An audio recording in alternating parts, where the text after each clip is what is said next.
sabrinasalvati. Doobie-doobie-doo.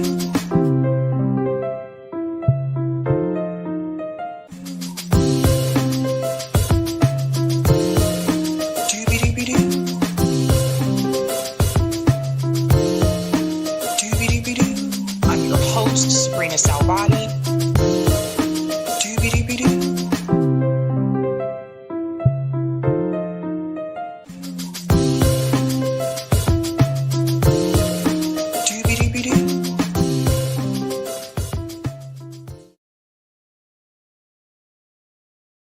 All right. Happy New Year and welcome to Sabby Sabs podcast. I'm your host, Sabrina Salvati. If you're new, I do want to let you know that Sabby Sabs podcast is a part of Revolutionary Blackout Network.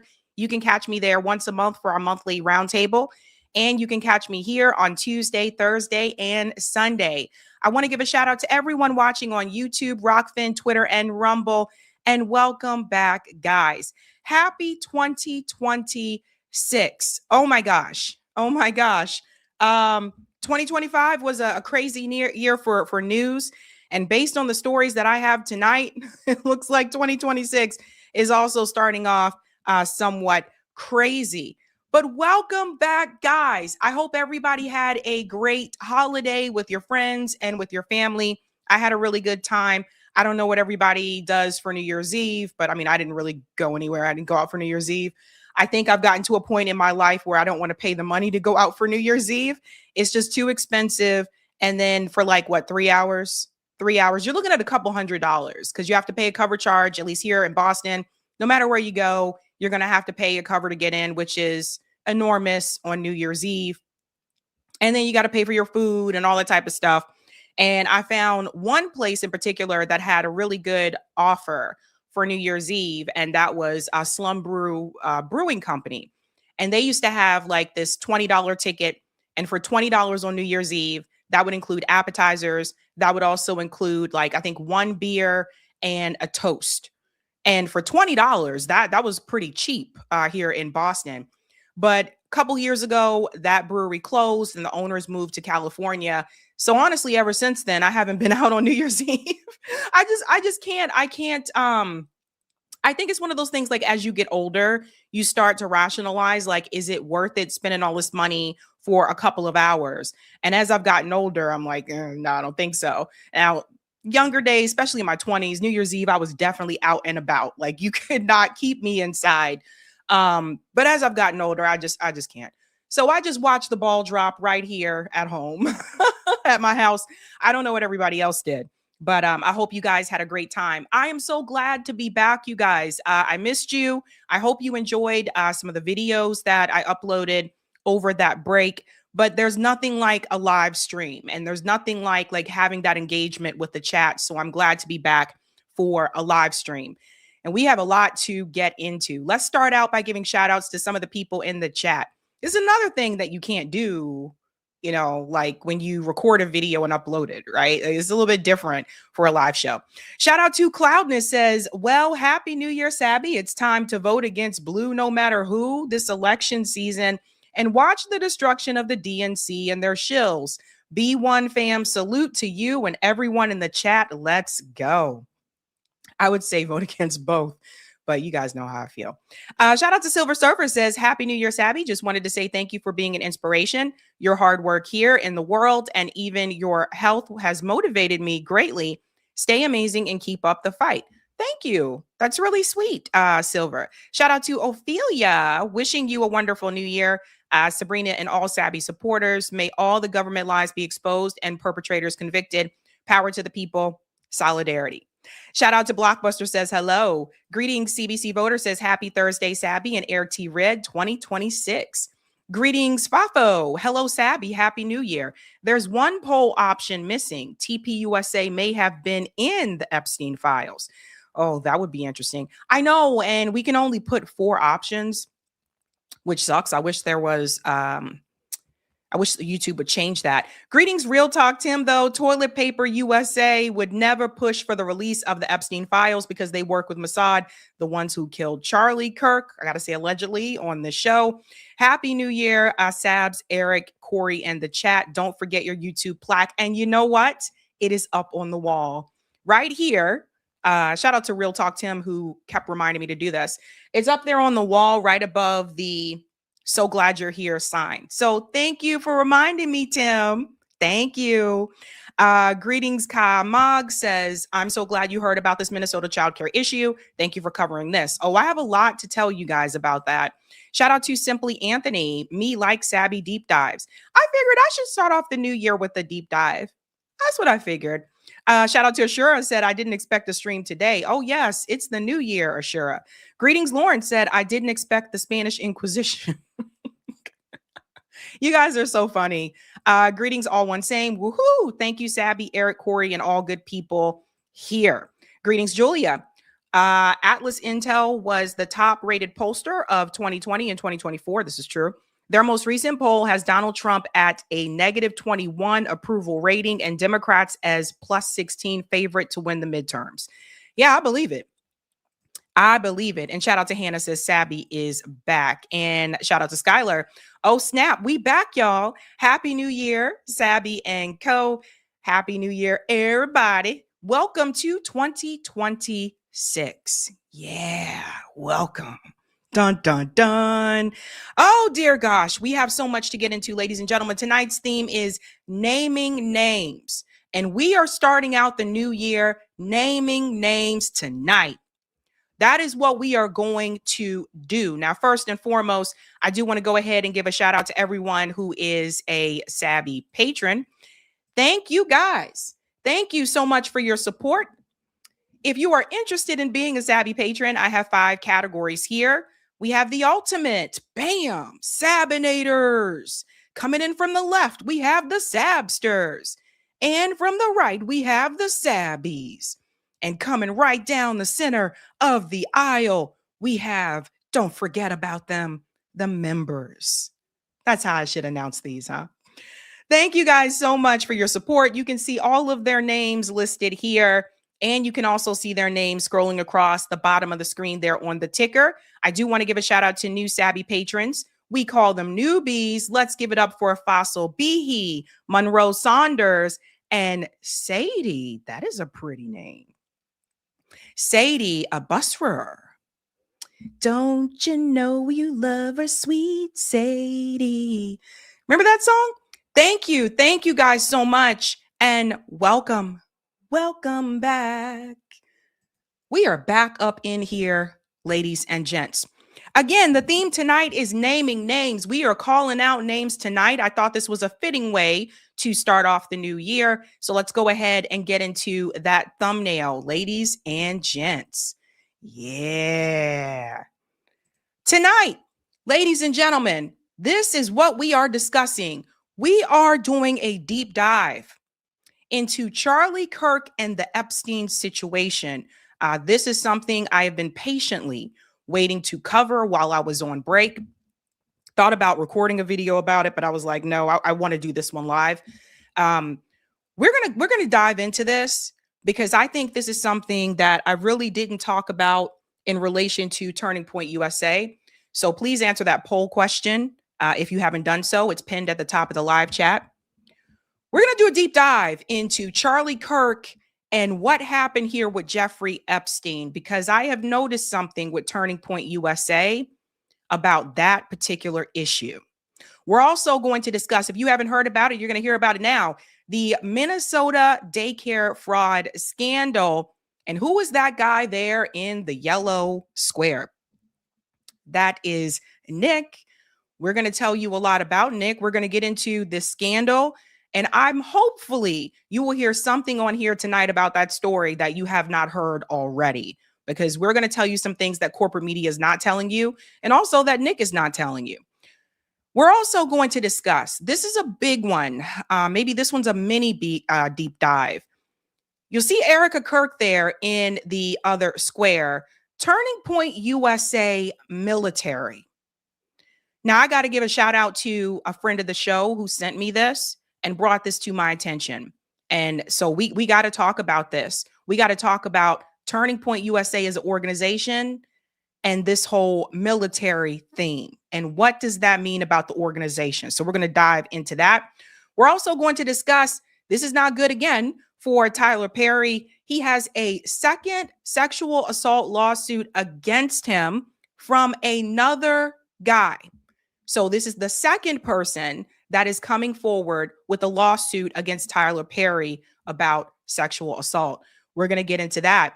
We're also going to discuss, Donald Trump, according to Alex Jones and General Flynn, Donald Trump is apparently threatening some members of his own base. We're going to reveal that here tonight. I told you this year is starting off really crazy. And if time permits, and I hope it does, we are also going to discuss what just happened with Megyn Kelly and what the hell is going on with her, especially when it comes to protecting women. Another interview that Megyn Kelly just had recently where she said something where, of course, a lot of people are calling her out. So she has been all over the place. So we're going to get into all of that as well. Again, the theme is naming names. We're calling out names tonight. If you haven't had a chance to do so, could you smash the like button? Thank you. And if you're new, don't forget to like, sub, and share, just like a Care Bear. Welcome back, fam. Let's go ahead and start off 2026 with a little bit of a beat. It's 2026. I didn't go out last night. I didn't get to dance last night. You know, I stayed here at home. We're going to go ahead and do it here. We're dropping the beat. Walk into 26 like this. Woo! Dance with me. Dance with me. Woo! Sometimes I wish I could just get up and dance, but I have no room back here, so I can't do it. I have no room back here, so can't do it. So that's the dance I didn't get to do last night. Let's go ahead and get into it, folks. Our first story here. If this is any indicator as to how 2026 is going to go, is not looking good. Last year, for 2025, the very first live stream, we started off with lawsuits. And here we are again, starting off with a lawsuit. Producer, filmmaker, and director Tyler Perry has a second sexual assault lawsuit against him, this time from a different guy. So we talked about the guy who sued him in 2024. Now we're starting off the new year with another sexual assault lawsuit against him. What the hell is going on with Tyler Perry? Let's go ahead and get into this story here, ladies and gents. It's not looking good for Tyler. Man on the other end of that phone, familiar name if you've been following us here on Sidebar. We're talking about Tyler Perry, the filmmaker, the producer behind Medea, massive entertainment empire. And the person accusing him now is model Mario Rodriguez. He is now suing Tyler Perry. Now, the reason that I say this is because as we go into these shocking claims and the potential legal strength of these claims, I mean, we're talking allegations of sexual assault by Perry, followed by something that I think is going to make your jaw drop. This is not the first time we have talked about Tyler Perry recently. No, we covered Tyler Perry here before, back in June. Another actor, Derek Dixon, filed a $260 million lawsuit in California accusing Perry of essentially quid pro quo sexual harassment and assault.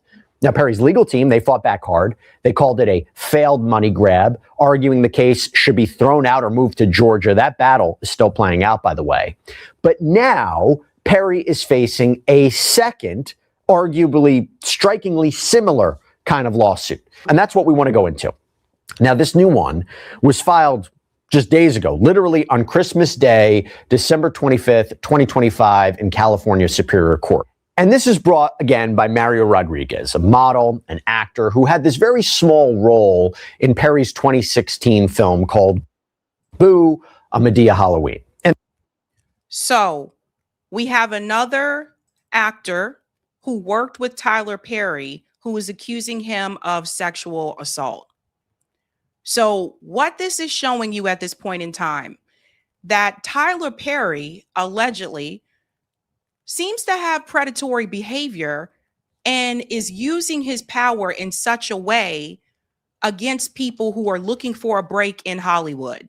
We all know Tyler Perry also owns his own studio. That was a big deal for him to establish his own studio, Tyler Perry Studios. Big deal. We know that he has gone, I guess, to some great lengths to give people a break in the industry that probably wouldn't have received a break otherwise. But what these lawsuits show is that Tyler Perry is using his money and his power in such a way that is victimizing people. If you own the studio, you're the director, you're the producer, you're the writer, which he usually is, all of those things for his movies and for his TV shows. And you're also now the casting director. You are in control. And when someone is looking for a big break and you come to them and you say, hey, I'm going to give you that chance. I'm going to give you an opportunity where these big budget studios in Hollywood are not willing to do so. For a lot of these people, they look at this as like, yay, I finally made it. I'm finally able to get that opportunity. And then he uses his power against them. How is that any different from what happens in the music industry? From these producers who do this to musicians? How is that any different from other producers in Hollywood that have done this to other actors as well? Let's continue. This lawsuit doesn't just name Tyler Perry. It also seemingly targets his production company and Lionsgate, the studio that distributes Tyler Perry's films. So accusing them essentially of knowing about his alleged behavior, enabling it, and benefiting from him. So, by the way, from a legal point of view, from a lawsuit point of view, usually go after the entities, as that may be where the money, the assets are for purposes of liability and collection. What are the key allegations? What's the main theme here? Rodriguez claims that Perry used the promise of roles, a Hollywood career, to groom him, make sexual advances, touch him, and sexually abuse him.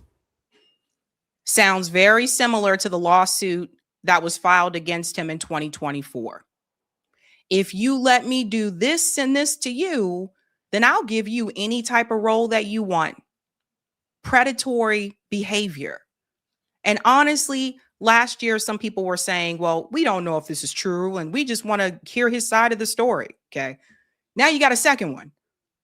So we're seeing a pattern here. A pattern of Tyler Perry offering these roles to these guys in exchange for something else that they apparently do not want.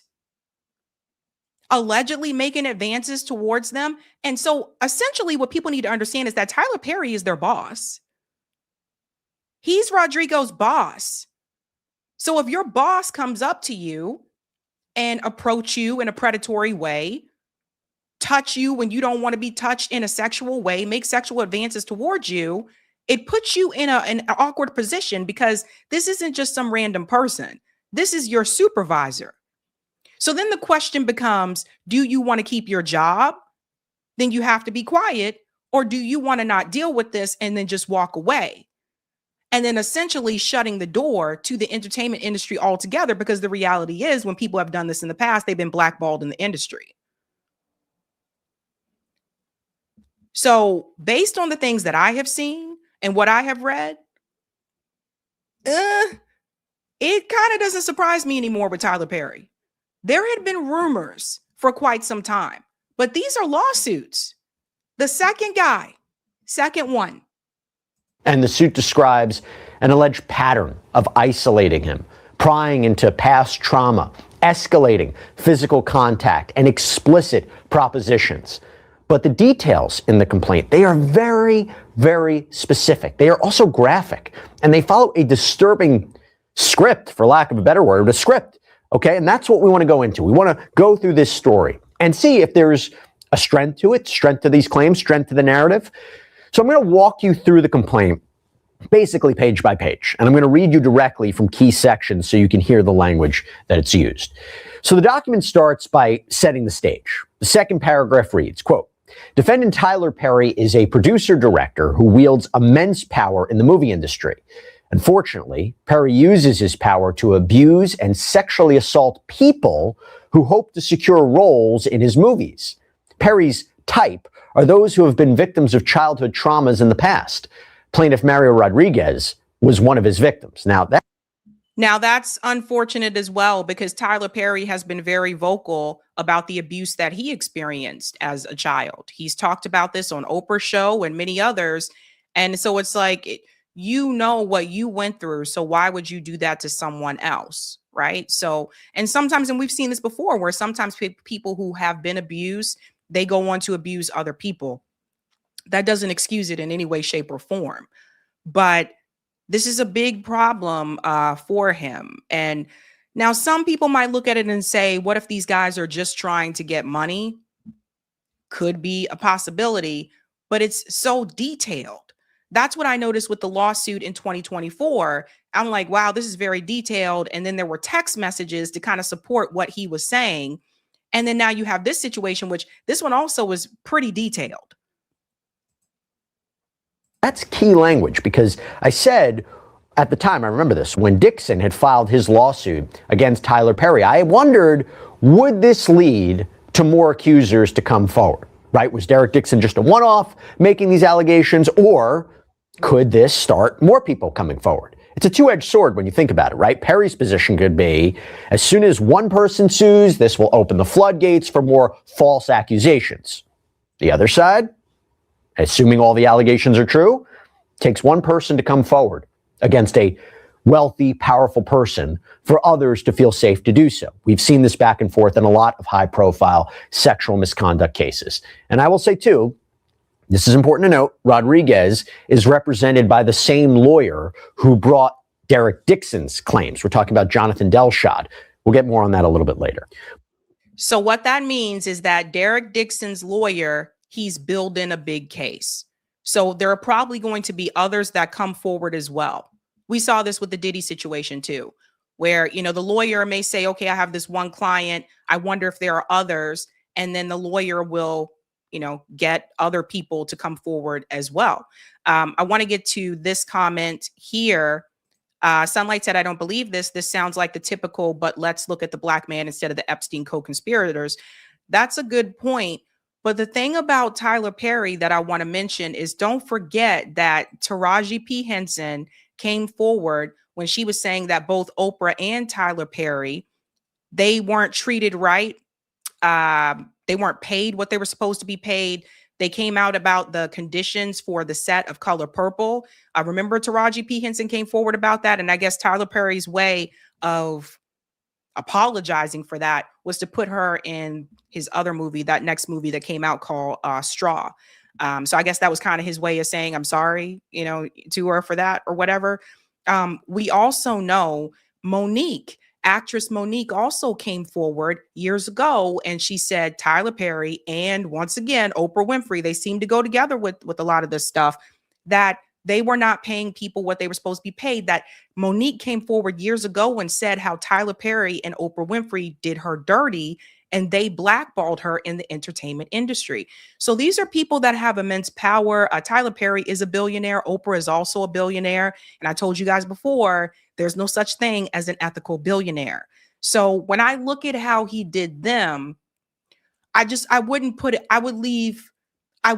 past him, put it that way. Let's continue on more here. But the core allegation is established immediately. We're talking about an abuse of power targeting vulnerable people. Now, how did Rodriguez enter into Perry's orbit, right? Let's start there.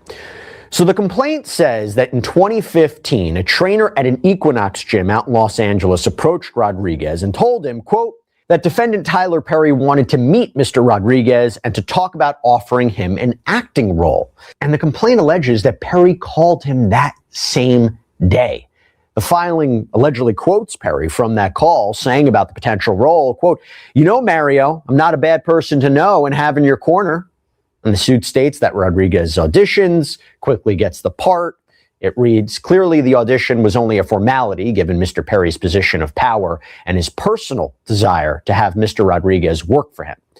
Okay, let's stop right there. So first, if Rodriguez can establish that Perry called him and that this person approached him at Equinox, so you wonder if that person would testify if they're available, that would be key. Does become a question, how does Rodriguez remember essentially verbatim what Perry had said? Did he document it in some way? This call. But what I noticed about this is it seems somewhat similar with the Derek situation from 2024, where Tyler Perry sought them out. They didn't come to him, he came to them. And so that's something that I also have in the back of my mind, that like they didn't come to him and say, hey, can you help me get this role? I want to do this. He went to them, so it's like, again, not knowing if he had any acting experience. Similar thing with Derek, not knowing if he had any active experience, is basically saying, okay, well, these are fit, look healthy, good looking men. I would like to put them in my movies. Again, not knowing if they have any acting experience and what that's like at all. So that's something that I've been thinking about, the fact that he went after them. Was probably not recorded, but an argument could be, it's unusual for Tyler Perry to set all this up, have a communication with a minor player in a film. Usually a casting director or a producer would handle that, but I don't know, maybe there's an argument that this is Perry's style. He has ownership on all aspects. He wants to speak to everybody that's involved in the cast. The other way to look at it is, this is unusual, and Perry targeted Rodriguez and only got him the part for his own personal reasons. Now, how can they establish the phone call other than through the testimony of Rodriguez? Maybe there's phone records, but obviously it wouldn't be a printout of their conversation. It would rather be just this call took place at that time. But again, we're talking about, 10 years ago. So then the complaint describes things escalating during this solo visit that Rodriguez made to Perry's Los Angeles home. This is key. Now, Rodriguez makes clear that while all of this is going on, he's just really excited for this acting opportunity and to be working with Tyler Perry. So anyway, He allegedly goes over, they have drinks, they go to Tyler Perry's theater room. Now, first, the complaint details this instruction from Perry. He allegedly told Mr. Rodriguez to keep his cell phone in the kitchen because, quote, there are cameras everywhere and they're always listening. By the way, if there really are cameras in his house, is that something that could be obtained through discovery and you can have him on camera saying that? I don't know. In the theater, this is important. The suit alleges that Perry began asking deeply personal questions about Rodriguez's childhood and traumas, and Rodriguez became emotional. The suit alleges, quote, Mr. Perry told him, you have a lot of trauma in you, and believe it or not, we have a lot in common. Mr. Perry.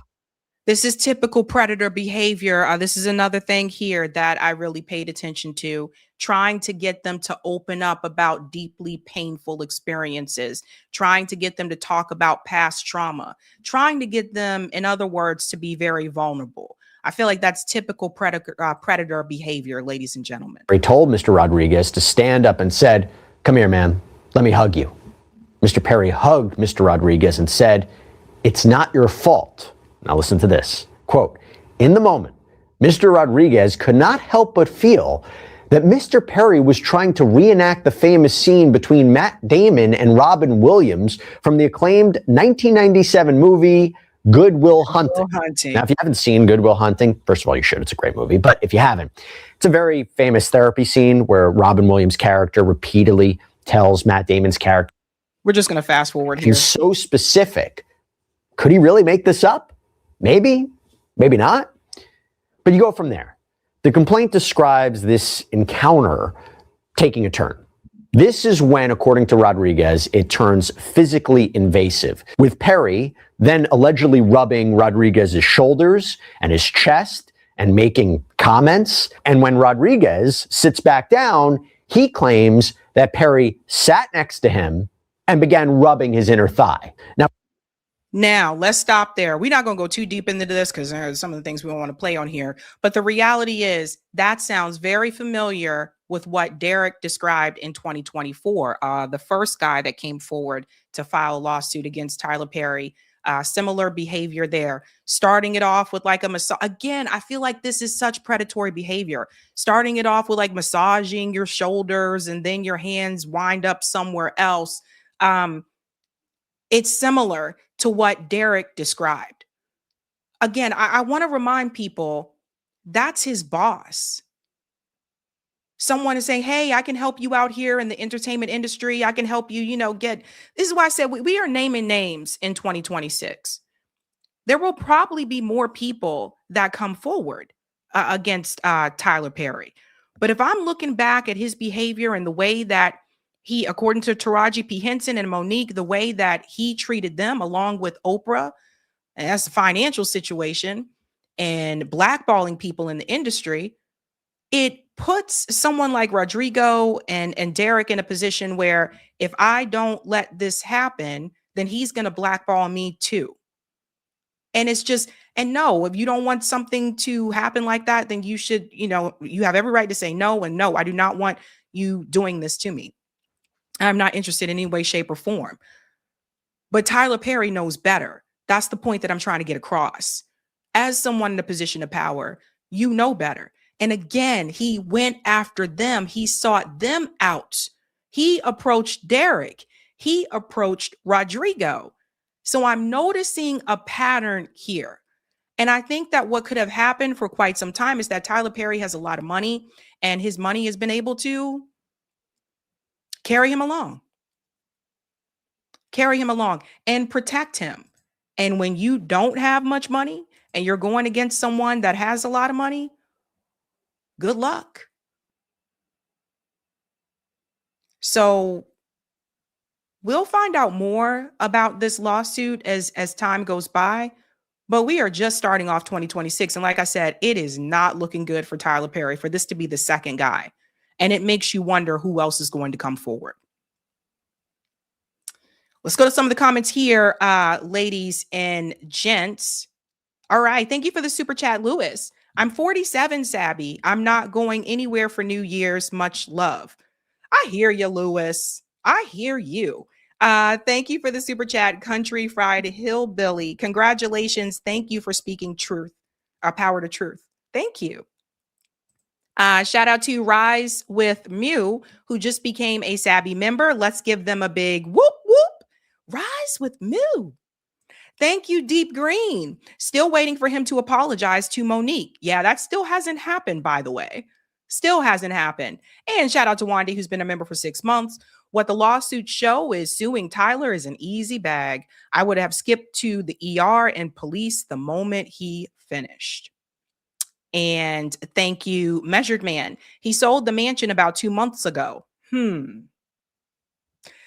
Thank you, Perfect Blackness. TP may be an asshole, but until I see evidence, I'm not believing any of this. We live in a society where an unproven allegation alone destroys men, especially Black men. Proof, please. Unfortunately, sometimes these things are hard to prove. But with the Derek situation, I mean, he did have text messages. So we'll have to wait and see. Thank you, Courtney. Tyler Perry really is Winston Jerome. LOL. Talking about the Boondocks. And shout out to JNE, who just gifted 5 Sabby memberships. Let's give JNE or J New Orleans a big whoop whoop. Thank you. Thank you. Thank you so much. Let's get that comment there on Rumble. Let's keep it moving and grooving. Dun, dun, dun, dun. All right. Thank you for the Rumble rant, Mark. Sabby, I'm a boomer, but I always like Squeeze. Another nail in my heart, muscles from a shell. How about you? Not familiar with it. I got to look into that. I got to step up my music game. Something I don't know. An artist I'm not familiar with, a song I'm not familiar with. I got to step up my game there. All right, we are continuing the theme of naming names, and now we're getting into this crazy Minnesota fraud daycare story. So before we dive into this, first and foremost, everything that you have heard about this story, just put it to the side for just a moment, because I'm going to show you something about this story that corporate media is not showing you. They're not discussing. When I see stories, I always try to ask myself a couple of questions. The first one, what is the source? What is the timing of the incident? The timing of the report? And then this one is also kind of a big one. What is the agenda? I want you to think about those 3 questions as we get into this story. So apparently in 2020, there was a report that some of the Somali daycare centers in Minnesota were fraudulently taking money from the federal government and not actually having either enough kids in those daycare centers or any kids in those daycare centers. This was reported back in 2020. And that was under Donald Trump's administration. He was still president at that time. So as we go into this story, I want you to ask yourself this question. Why is this story that was reported back in 2020, why is it such a big deal and it's blasted all over the news and social media now? Let's get into this clip.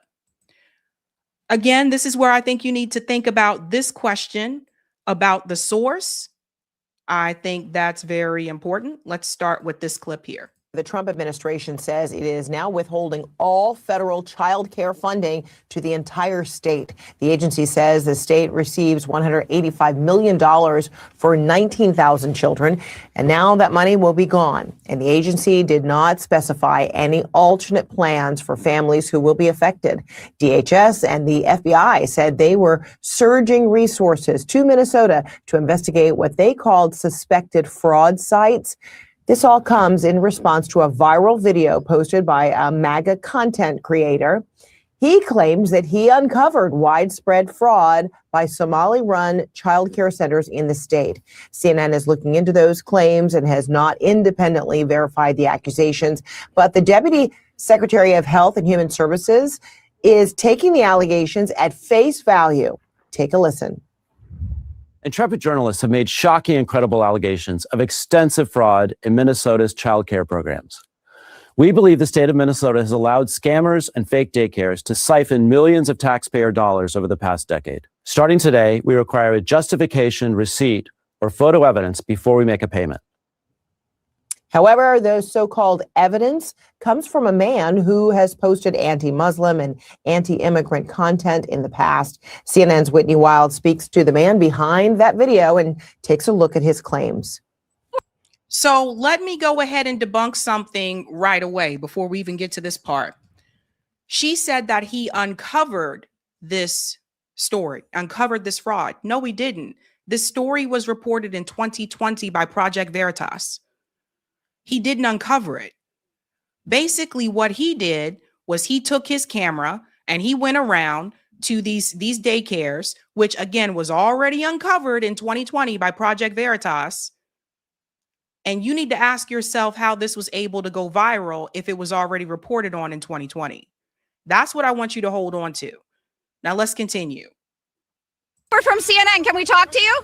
This is MAGA YouTuber Nick Shirley. Back at a daycare in Minnesota, he alleged was a fraudulent facility in a now viral video. People are going to say this is a left or right issue, but no, fraud is fraud. And so I'm not out here trying to put a twist on things. Shirley's viral video, released over the weekend, in which he says he's uncovering tens of millions of dollars in fraud at Minneapolis daycares run by the Somali community, was retweeted by Elon Musk and Vice President J.D. Vance.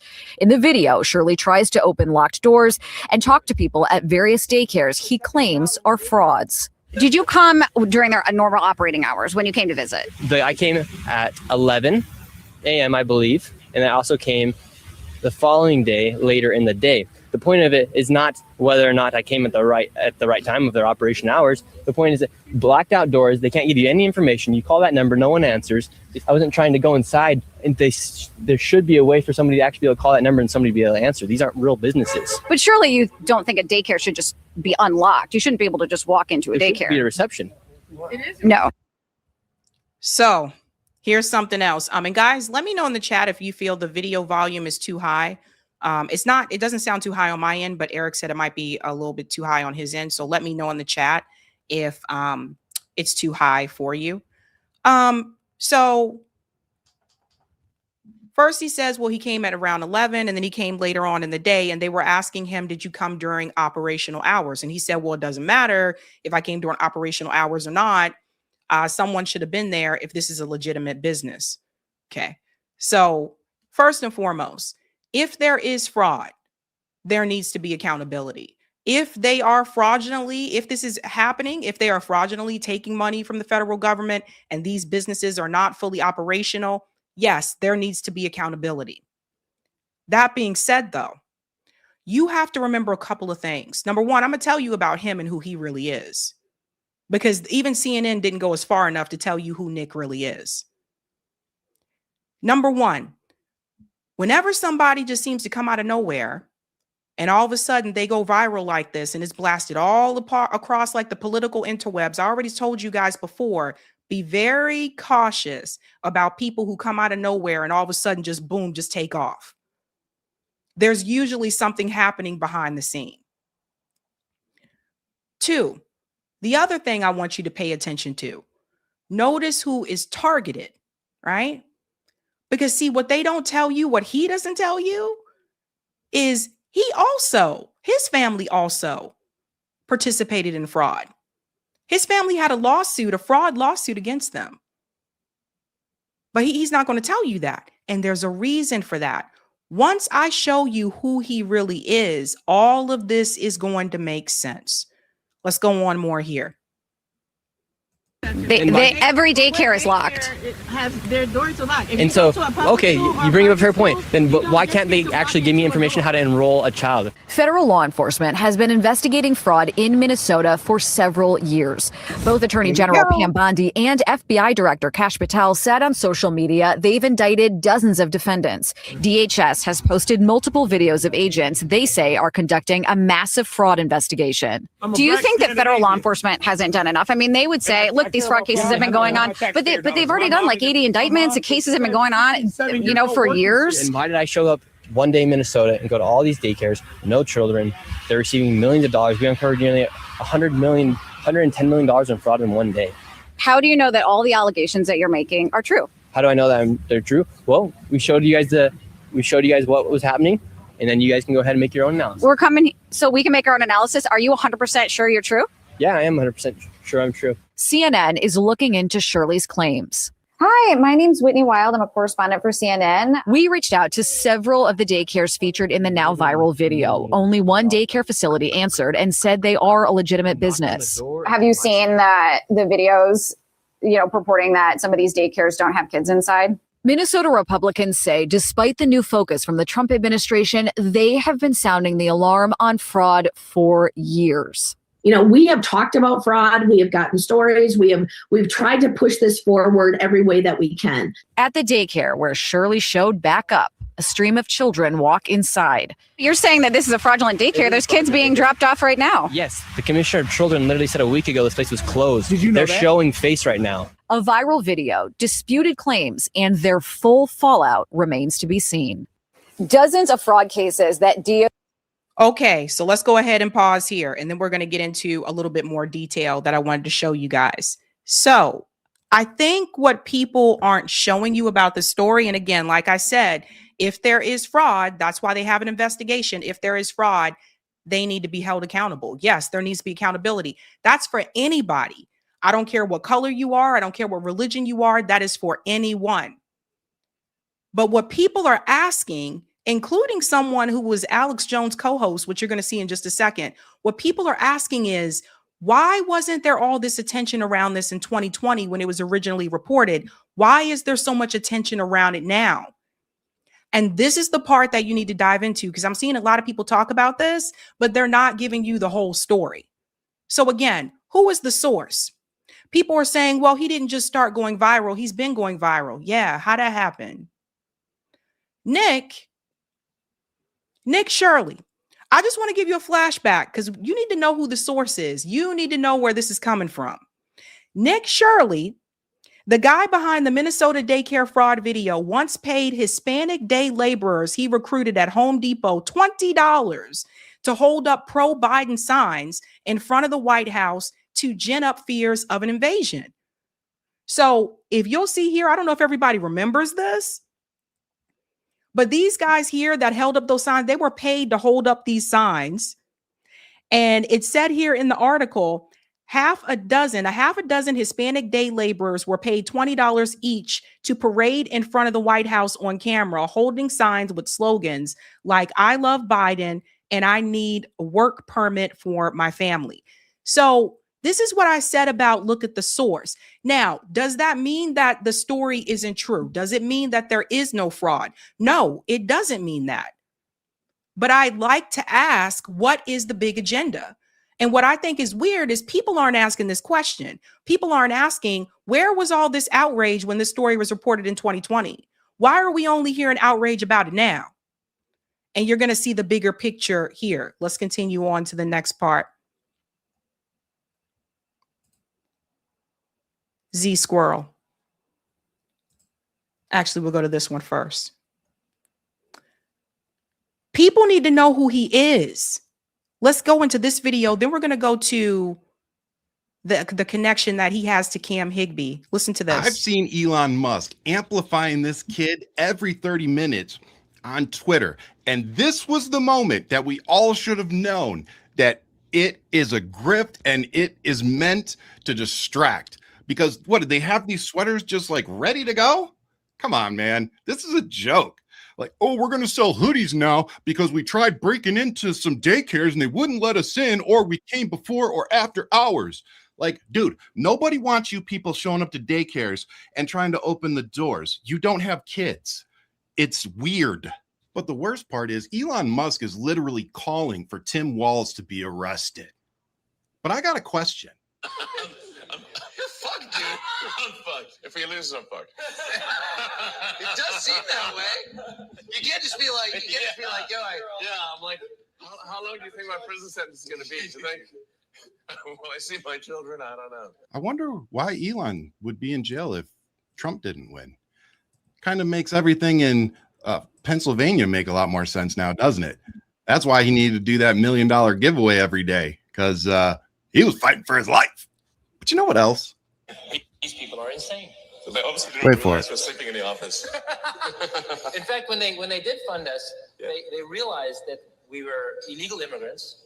Well, I'd say it's a gray area. Gray area. Huh, that's funny. It's a gray area for Elon Musk. And it seems to be a gray area for all the white immigrants coming from South Africa. You know, the ones who all got picked up by ICE because they forgot to do the paperwork. It rules for thee, but not for me.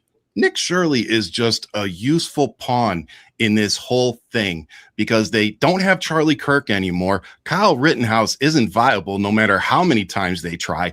Erica Kirk, unfortunately, is the worst widow ever. So they've got to bring this kid in. And unfortunately, his first was a swing and a miss because Amy Bach has already been arrested, and like this stuff is already in the court system. And guess what it happened under, or who I should say?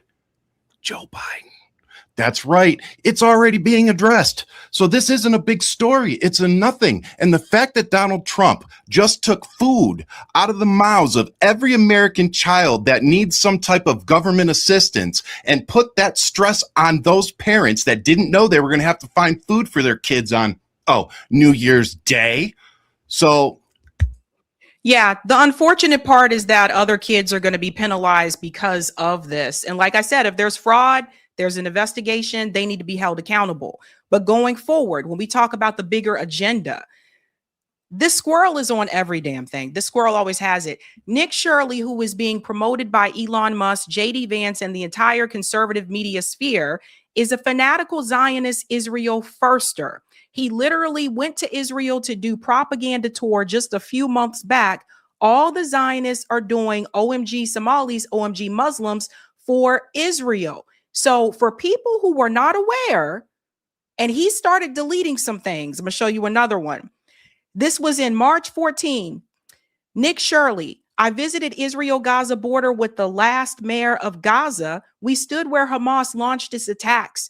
We saw the destruction and the aftermath of October 7th, and the mayor breaks down the money trail to expose who profits from war and who is funding the war. The documentary breaks down how Hamas operates and funds itself, the brutal history of Israel in Gaza, what life was like before and after Hamas took over in Gaza, why Israel responded the way they did, the Iron Dome failure, the Nova Music Festival massacre, what really happened. This is the most intense investigation I've ever seen done and has been shadow banned on platforms like YouTube. You won't see this video from MSN. So this guy is a part of that same club as Cam Higbee. They were the same ones who went over to Israel, who were at the border, who created those propaganda videos to lie to the American people and let you believe that it's all Hamas and Israel has done nothing wrong. That's who Nick Shirley is. And there's more. Again, like I said, the squirrel is always on it. Let me put this here. Z Squirrel goes on to say this again, see you next Tuesday, because I really don't like the word, but has also been obsessively doing Zionist OMG Muslim takeover of America OMG propaganda. He's literally a paid Israel first cuck whose job it is to produce slop appealing to the base urges of right wingers to make them forget about being slaves of Israel. So what I want people to understand, and this is where they get you. This is not to say that there is no fraud. But what it is to show you is, why are they doing it? Are they doing it because they really are like, oh, Americans, we want you to see how your taxpayer dollars are just going to this, but they really care about the Americans? Or are they doing it for a bigger agenda? What just happened in Somaliland? Do people realize that in Somalia, since Netanyahu announced that they are going into Somaliland, they recognize Somaliland independence, which is separate from Somalia, that they are going in there, going to build a military base. They want to send Palestinians from Gaza to have them displaced in Somaliland. Since that announcement, in Somalia, people are rising up. They are against what Israel is doing. And you coordinate this all together with what Nick is doing, with what Trump is doing, the anti-Somalian rhetoric here in the United States. This is all connected. It's not a coincidence. And this is where two things can be true at the same time. It can be true that there is fraud. It can also be true that this is a part of a bigger agenda. Let's go on some more here. Here's another one. I told you he started deleting stuff. Gen X girl, who is also another one that's on it. Can anyone with skills beyond me find this deleted post from Nick Shirley on TikTok? Link in the second post.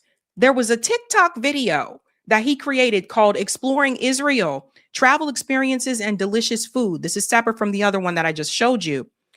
All of a sudden, this video is now gone.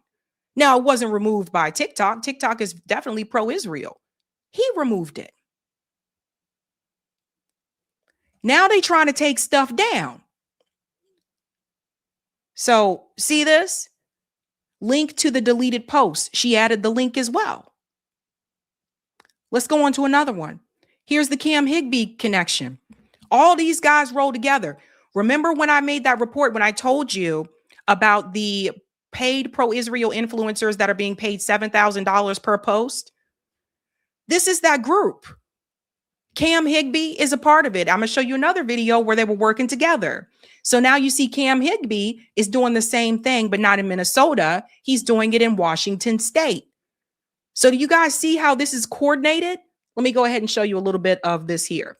My decoy went up and she could hear people rustling around on the other side of the ring camera as if they were listening to her but not responding. Kristen Magnuson and I also went to this house right after you guys to see if we get the same response, and we sort of did. We saw the same thing, you know, the windows with vinyl covering, can't see inside. We ring the doorbell, but actually somebody responds to us. Hey, is this the Gosh Family Childcare? No. It's not the Gosh Family Childcare. No. Okay, what's the name of the childcare here? I don't know. I asked, has this place ever been a childcare? The woman says no. But obviously Washington State records tell a completely different story. Yeah. So this is what I'm trying to show you. Two things can be true at the same time. Yes, there could be fraud, but it also could be that this is a part of a bigger agenda. Because I noticed something once again, like clockwork. The moment that this story came out again, because it came out in 2020, all of a sudden, everyone's attention was directed over to, oh my God, it's the Somalis, it's them, it's them, it's them, instead of this issue with Israel. Because Israel isn't done. They know that they're losing support in the West, especially here in the United States. They know that there's this fraction within the Republican Party where people are split on this position of Israel. So what is the best way to get people back together again? direct their attention to somebody else. I told you this all through 2024 about the false flags, because their goal is to make you despise Muslims once again, just like after 9/11, so that you can trust them again. So you can go back to supporting Israel. A lot of people walked away from supporting Israel since October 7th. Now here we go again. Now let me show you something else. Let's go back. Now I'm going to show you these two guys together. There is Nick right there, and there's Cam Higbee. And this is Jack Pasibic. So he's an activist with Turning Point USA. So people connect the dots. I'm going to show you a little bit of this here. The great Cam Higbee taken down. The tents got taken down. Oh, we've got Nick. I see Nick Sortor over there. Nick, come here. Come here. Nick, Brandy. What's going on? And Brandy. All right, he'll be back. Nick will come back.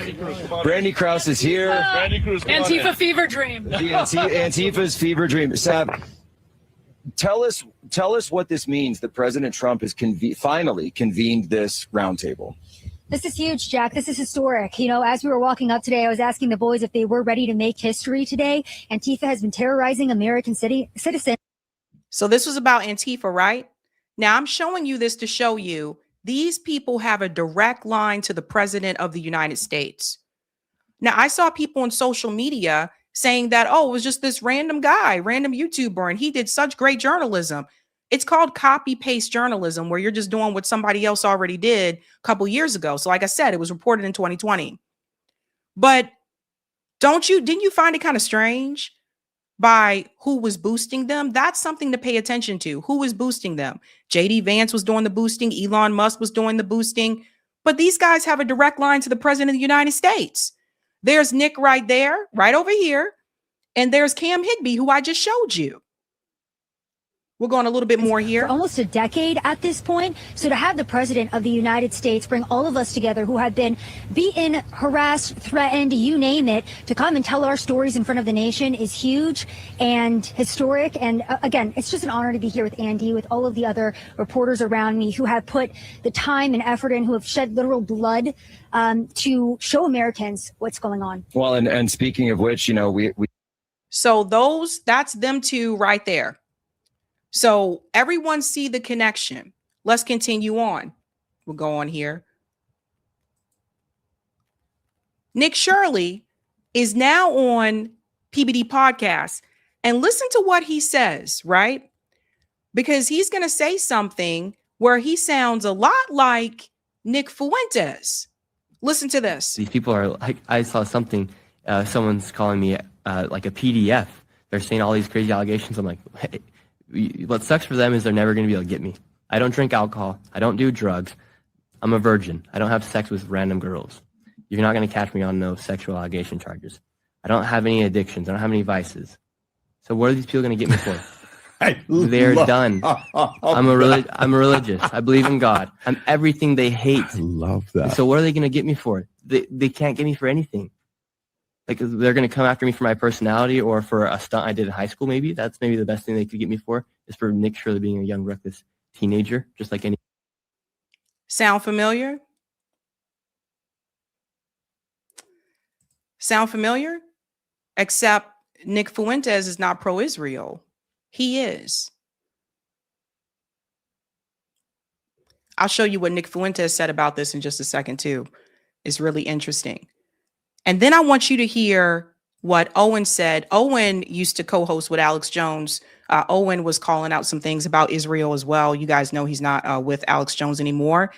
So listen to what he said about this. Happens again. So I'm not really sure whose victory it is, but I am just as mad as anybody about this fraud. I'm just a little curious why now it's a big story and why it wasn't in 2020. And that tells me somebody wants it to be a big story right now. They want you to be looking at this, and they don't want you to be looking at something else. And by the way, as all of this is going on, of course, the U.S. taxpayer just spent another $8 billion for Israel. So just add it to the tab. It's like, oh, here we go again. Yeah, exactly. Here we go again. Here we go again. So you tell me who has selective outrage. If you're only talking about fraud in Minnesota, or if you're only talking about fraud with Somalis, or if you're only talking about fraud with these daycare centers, all this other stuff, folks, your whole government is a fraud.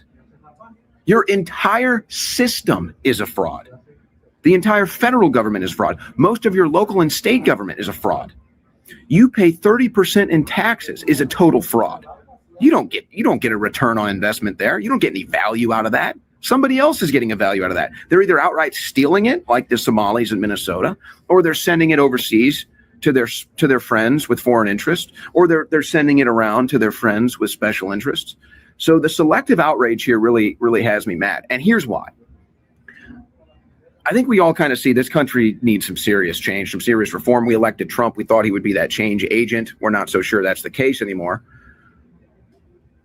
But if you think that, oh, let's get outraged over the Somali thing and maybe there'll be a couple of arrests. Folks, they started talking about arrests. They were posting about arrests and indictments and pleas that they got 4 years ago.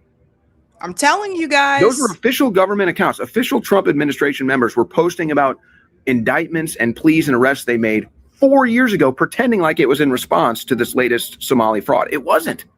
So that's almost a fraud in and of itself. The whole system is a fraud. And so I'm just sitting here watching everybody, oh, the Somalis, the daycares, Minnesota. Folks, the whole system is a fraud. The whole damn system is a fraud. So if you're upset over the Somalis, which you should be, and you're upset over this fraud, which you should be, don't stop there. This is like a stepping ladder. This is like a stepping stone to get to where it really is going on. Why do you think they kicked Elon Musk out of DC when he said, we're going to find $1.5 trillion in annual fraud? And they said, Elon, get the hell out of here. Folks, the Somali fraud is like nothing. You know that Trump, again, here's your double standards. You know that Trump pardoned, well, he commuted the sentence of the biggest healthcare fraudster. And you know why he did that? Because a Jewish lobby called him and asked him to do it. And so he did it. So the number one healthcare fraudster of all time, Insafores is his name.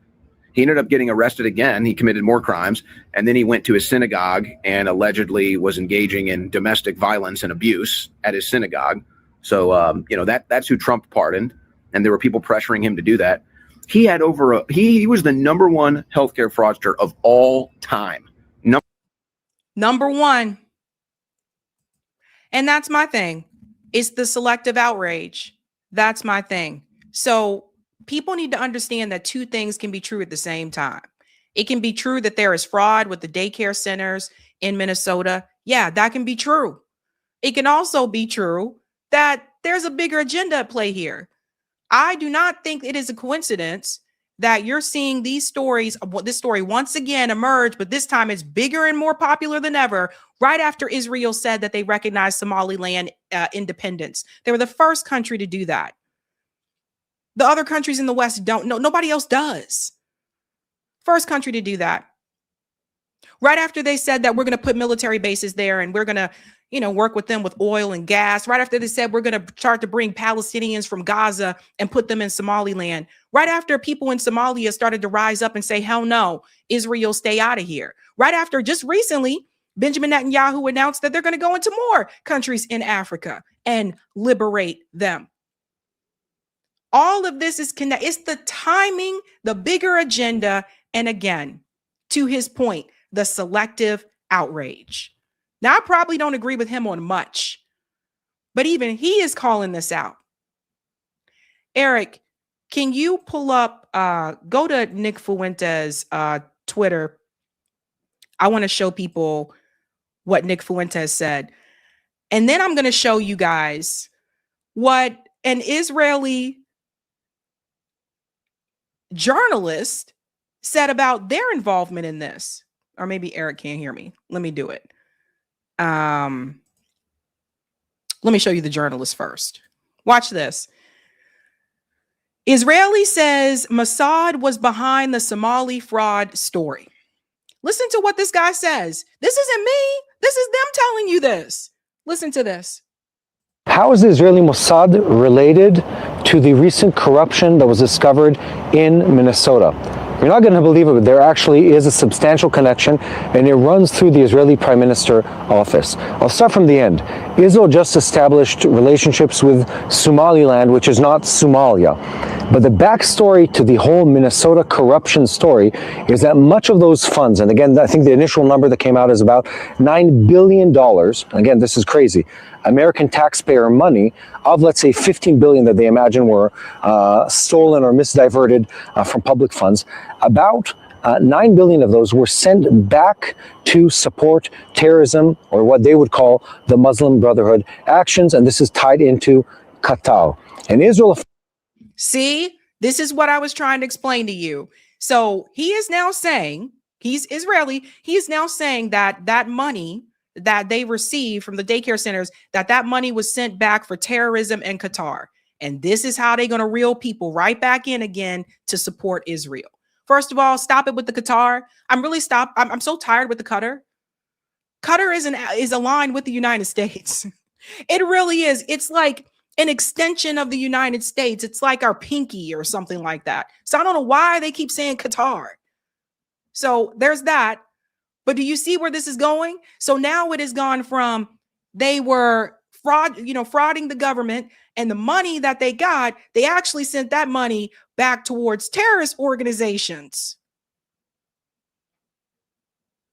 He's telling all this right out in the open. Of course, was behind the scenes, and I know people love these conspiracies, in leaking some of the information that is responsible or related to the funding of terrorism using that exact money. So the fact that Israeli Prime Minister Netanyahu has a phone call and recognizes Somaliland is tied into Qatar being a supporter of the Muslim Brotherhood, tied into the Somali funds that were stolen in Minnesota funding terrorism in the Middle East. That is a story that came out right now. It really blows my mind how global terrorism works, but it's such an amazing thing that it was uncovered, and I'm sure there's more news to come on this topic. Again, this story was reported back in 2020, and they're all saying the same message. It was uncovered 2020, but it works for their agenda. So now they're linking it to, they got this money, they did this fraud, and now, it's terrorism. And I see people falling for it, like just like that, like bam, getting people right back in line. Let me show you what Nick Fuentes said, because he responded to this. Right here. All of the complaining about Somalians will result in nothing. No mass arrests, no mass deportations, nothing transformative. We all know that. This is more slop designed to rally the GOP base back to this failing joke of a government and pivot from shitting on Israel to Muslims.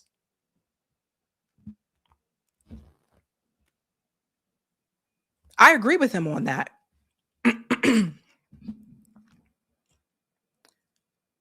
This is what I was trying to tell you. This is what I was trying to tell you. And I think he's right. Ain't nothing really going to come of that. This part here, Andrew. Nick Shirley was literally hired to distract people from the Epstein files. And I saw people like online, like people like losing their minds and we don't care. It's fraud. It's fraud. We don't care who the messenger is. It's fraud. It's fraud. I'm like, okay. Then they should be held accountable. But now it goes from it's fraud, but according to the Israeli there, they took that money and they sent it back to terrorist organizations. So see how that works? So, as I said before, there's always two sides to a story. And then another thing to keep in mind is that two things can be true at the same time. So keep an eye on this. I told you guys, I ran through that list before. I may have to show it again for 2026, but there's a whole list, a whole chart of all the paid pro-Israel influencers, the ones getting $7,000 per post.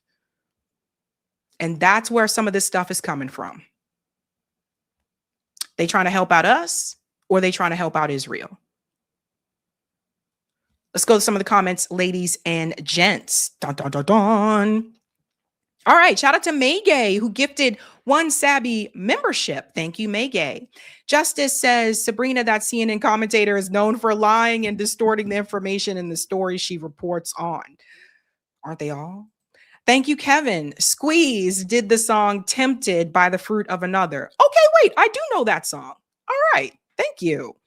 Let's go to this one here. Thank you, Matt. I appreciate all you do. May God richly bless you in 2026 and always. Love, an old white lady from Maine. What is up, Maine? And thank you.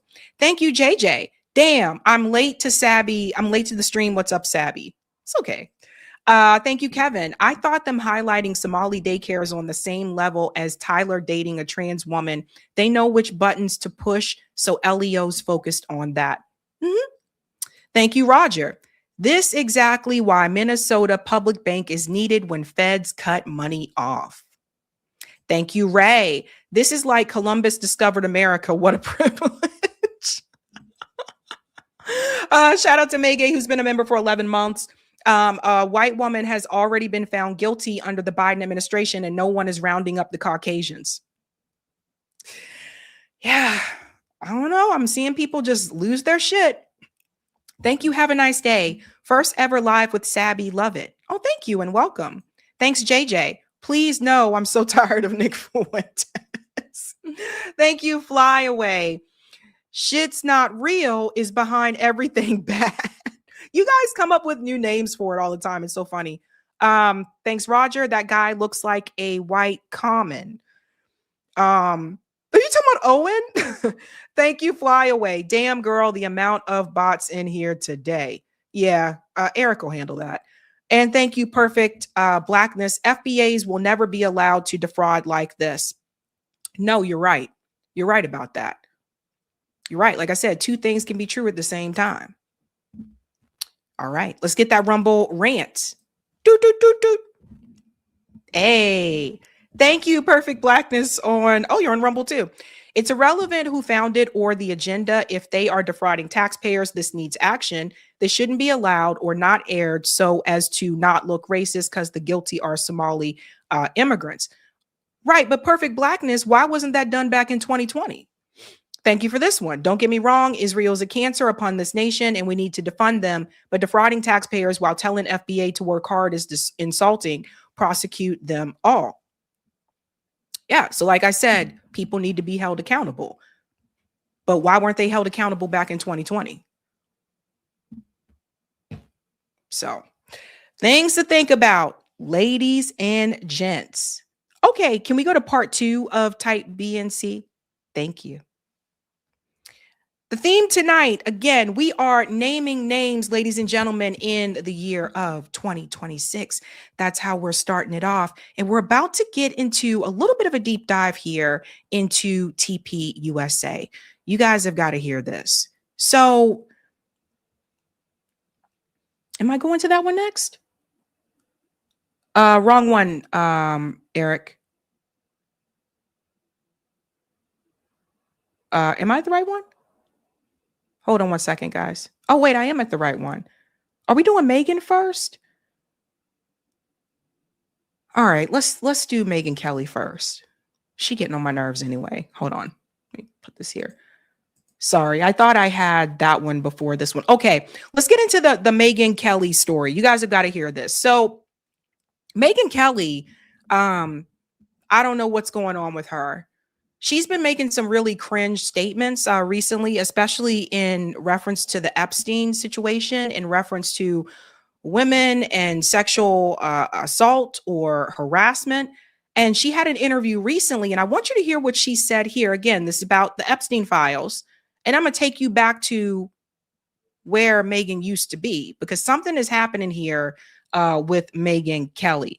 So she was having an interview here with New York Times, Lulu Garcia Navarro, and she's talking about why she doesn't care about Trump's sexual past. Let's go ahead and get into this here. My own personal opinion is most of the allegations against him are much more complicated than the mainstream media would have you believe. And I don't think Donald Trump is a rapist or a sexual assaulter. I do think he's taken inappropriate liberties with women and gotten handsy with them in a way he's owned himself. Okay. Let's go back. Sorry. She already losing me. Let's My go. own personal opinion is most of the allegations against him are much more complicated than the mainstream media would have you believe. There's that word again. Ding, ding, ding. It's complicated, right? Like many of us have been told that for years about Israel and Gaza or Israel and Palestinians. It's complicated. It's complex, right?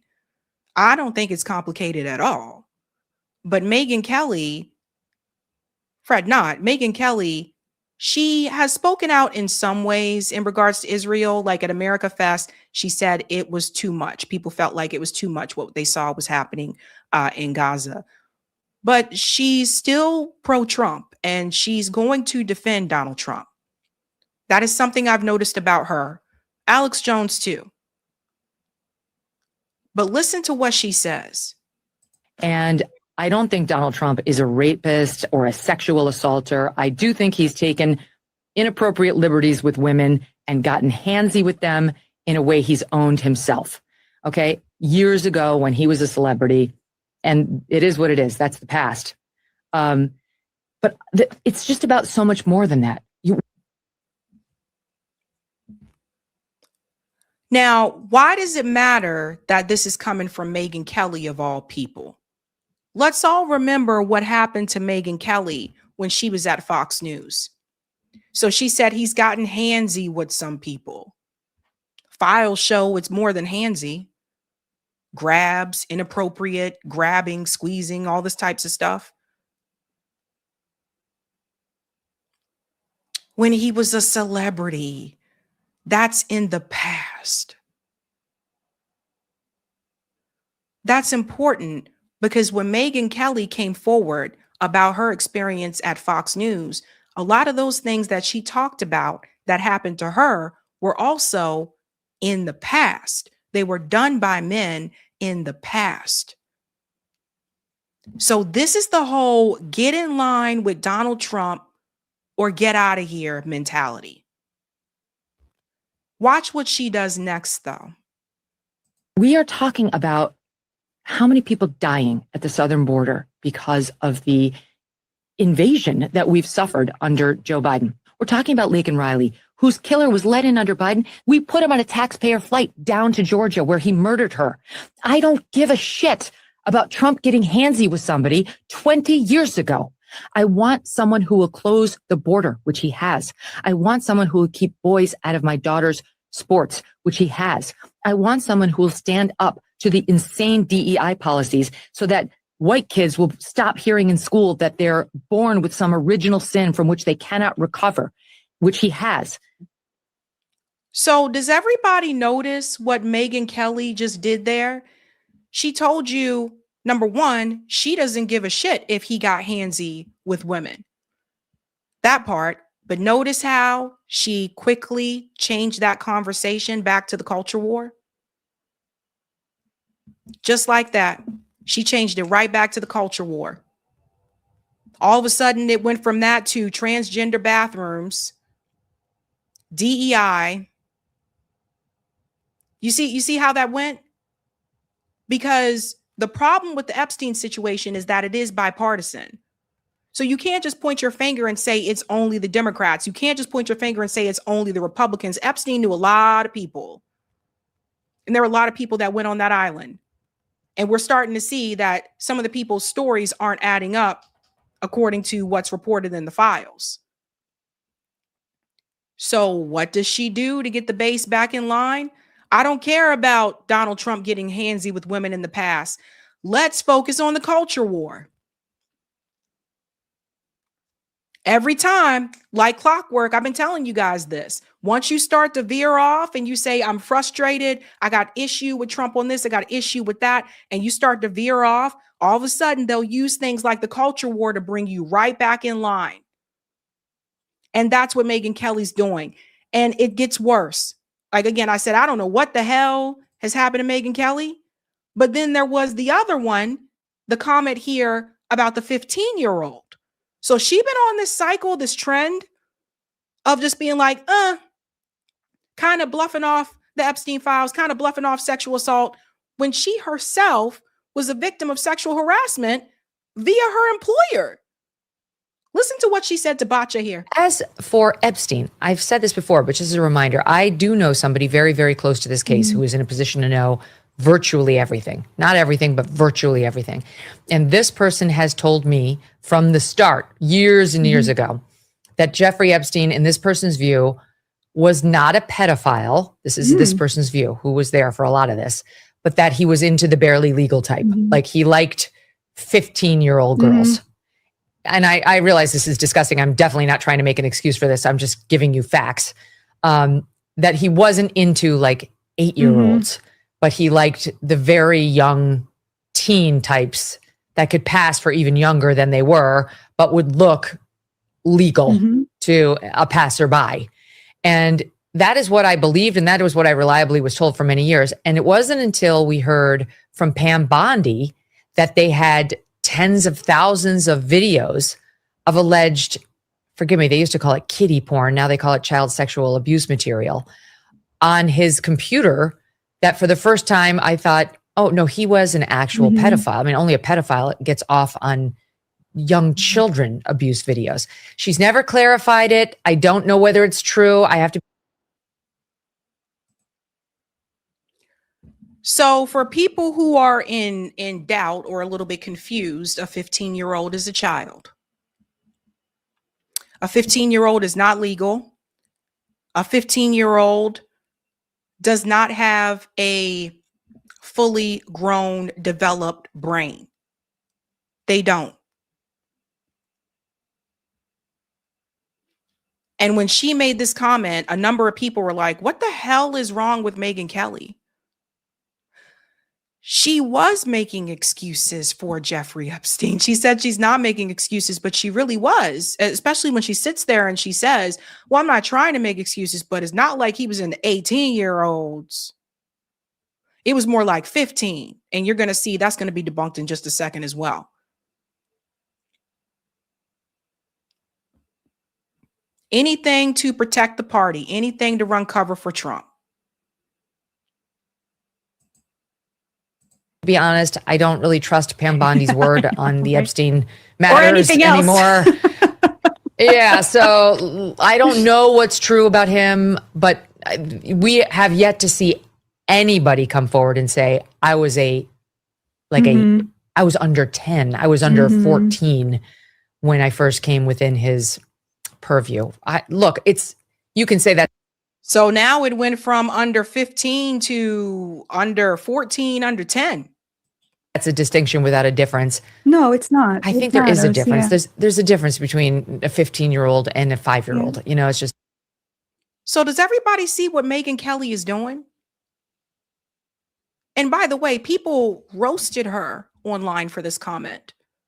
They really went after her like, what the hell is wrong with this woman? Megyn Kelly has teenage daughters. Would she have been okay if some grown-ass man was trying to do that to her daughters? I bet not. And what's weird about all of this is that when you go back through her history, that's why I said her of all people. Let's not forget, she was one of she came forward working at Fox News and talked about the sexual harassment that she experienced at Fox News from her employer. And at that time, a lot of people were applauding Megyn Kelly. They were like, how brave and so courageous she is, even though they may have disagreed with her politically. I think a lot of people at that point were like, that is so brave of her to come forward. And I feel like this is not even the same person. Listen to her here. In response to the New York Times, 21st Century Fox says that it has taken concerted action to transform Fox News, including hiring new leadership. O'Reilly calls the Times reports a malicious smear, claiming that no woman in 20 years ever complained to Human Resources or legal about him. Maybe that is true. Fox News was not exactly a friendly environment for harassment victims who wanted to report, in my experience. However, O'Reilly's suggestion that no one ever complained about his behavior is false. I know because I complained. It was November of 2016, the day my memoir was released. In it, I included a chapter on Ailes and the sexual harassment scandal at Fox News, something the Murdochs knew I was doing and, to their credit, approved. O'Reilly happened to be on CBS News that morning. They asked him about my book and about Ailes, who by this time had been forced out in disgrace. O'Reilly's response? I'm not that interested in this. No? No, I mean, it's sexual over for- harassment? You're not interested in sexual harassment? I'm not interested in basically litigating something that is finished that makes my network look bad. Okay? I'm not interested in making my network look bad at all. That doesn't interest me one bit. I did something that day I've never done before. I wrote an email to the co-presidents of Fox News, Bill Shine and Jack Abernathy. An email I have never made public, but am sharing now because I think it speaks volumes about powerful men and the roadblocks one can face in taking them on. I wrote in part, perhaps he didn't realize the kind of message his criticism sends to young women across this country about how men continue to view the issue of speaking out about sexual harassment. Perhaps he didn't realize that his exact attitude of shaming women into shutting the hell up about harassment on grounds that it will disgrace the company is in part how Fox News got into the decade-long Ailes mess to begin with. Perhaps it's his own history of harassment of women, which has, as you both know, resulted in payouts to more than one woman, including recently, that blinded him to the folly of saying anything other than, I am just so sorry for the women of this company who never should have had to go through that. Bill Shine called me in response to my email, promising to deal with O'Reilly. By 8 p.m. that night, O'Reilly had apparently been dealt with. And by that, I mean he was permitted, with management's advance notice and blessing, to go on the air and attack the company's harassment victims yet again. If somebody is paying you a wage, you owe that person or company allegiance. If you don't like what's happening in the workplace, go to human resources or leave. I've done that. And then take the action you need to take afterward if you feel aggrieved. There are labor laws in this country. But don't run down the concern that supports you by trying to undermine it. This is not unique to Fox News. Women everywhere are used to being dismissed, ignored, or attacked when raising complaints about men in authority positions. And now Megyn Kelly, excuse me, and now Megyn Kelly is doing the same thing. I mean, it's just, I feel like this is a completely different person. Does she seem different to you? Like, I don't hear this from her today. They stay silent so often out of fear. Fear of ending their careers, fear of lawyers, yes, and often fear of public shaming, including through the media. At Fox News, the media relations chief, Irina Briganti, is known for her vindictiveness. To this day, she pushes negative articles on certain Ailes accusers, like the one you are looking at right now. It gives me no pleasure to report such news about my former employer, which has absolutely made some reforms since all of this went down. But this must stop. The abuse of women, the shaming of them, the threatening, the retaliation, the silencing of them after the fact, it has to stop. Hello today.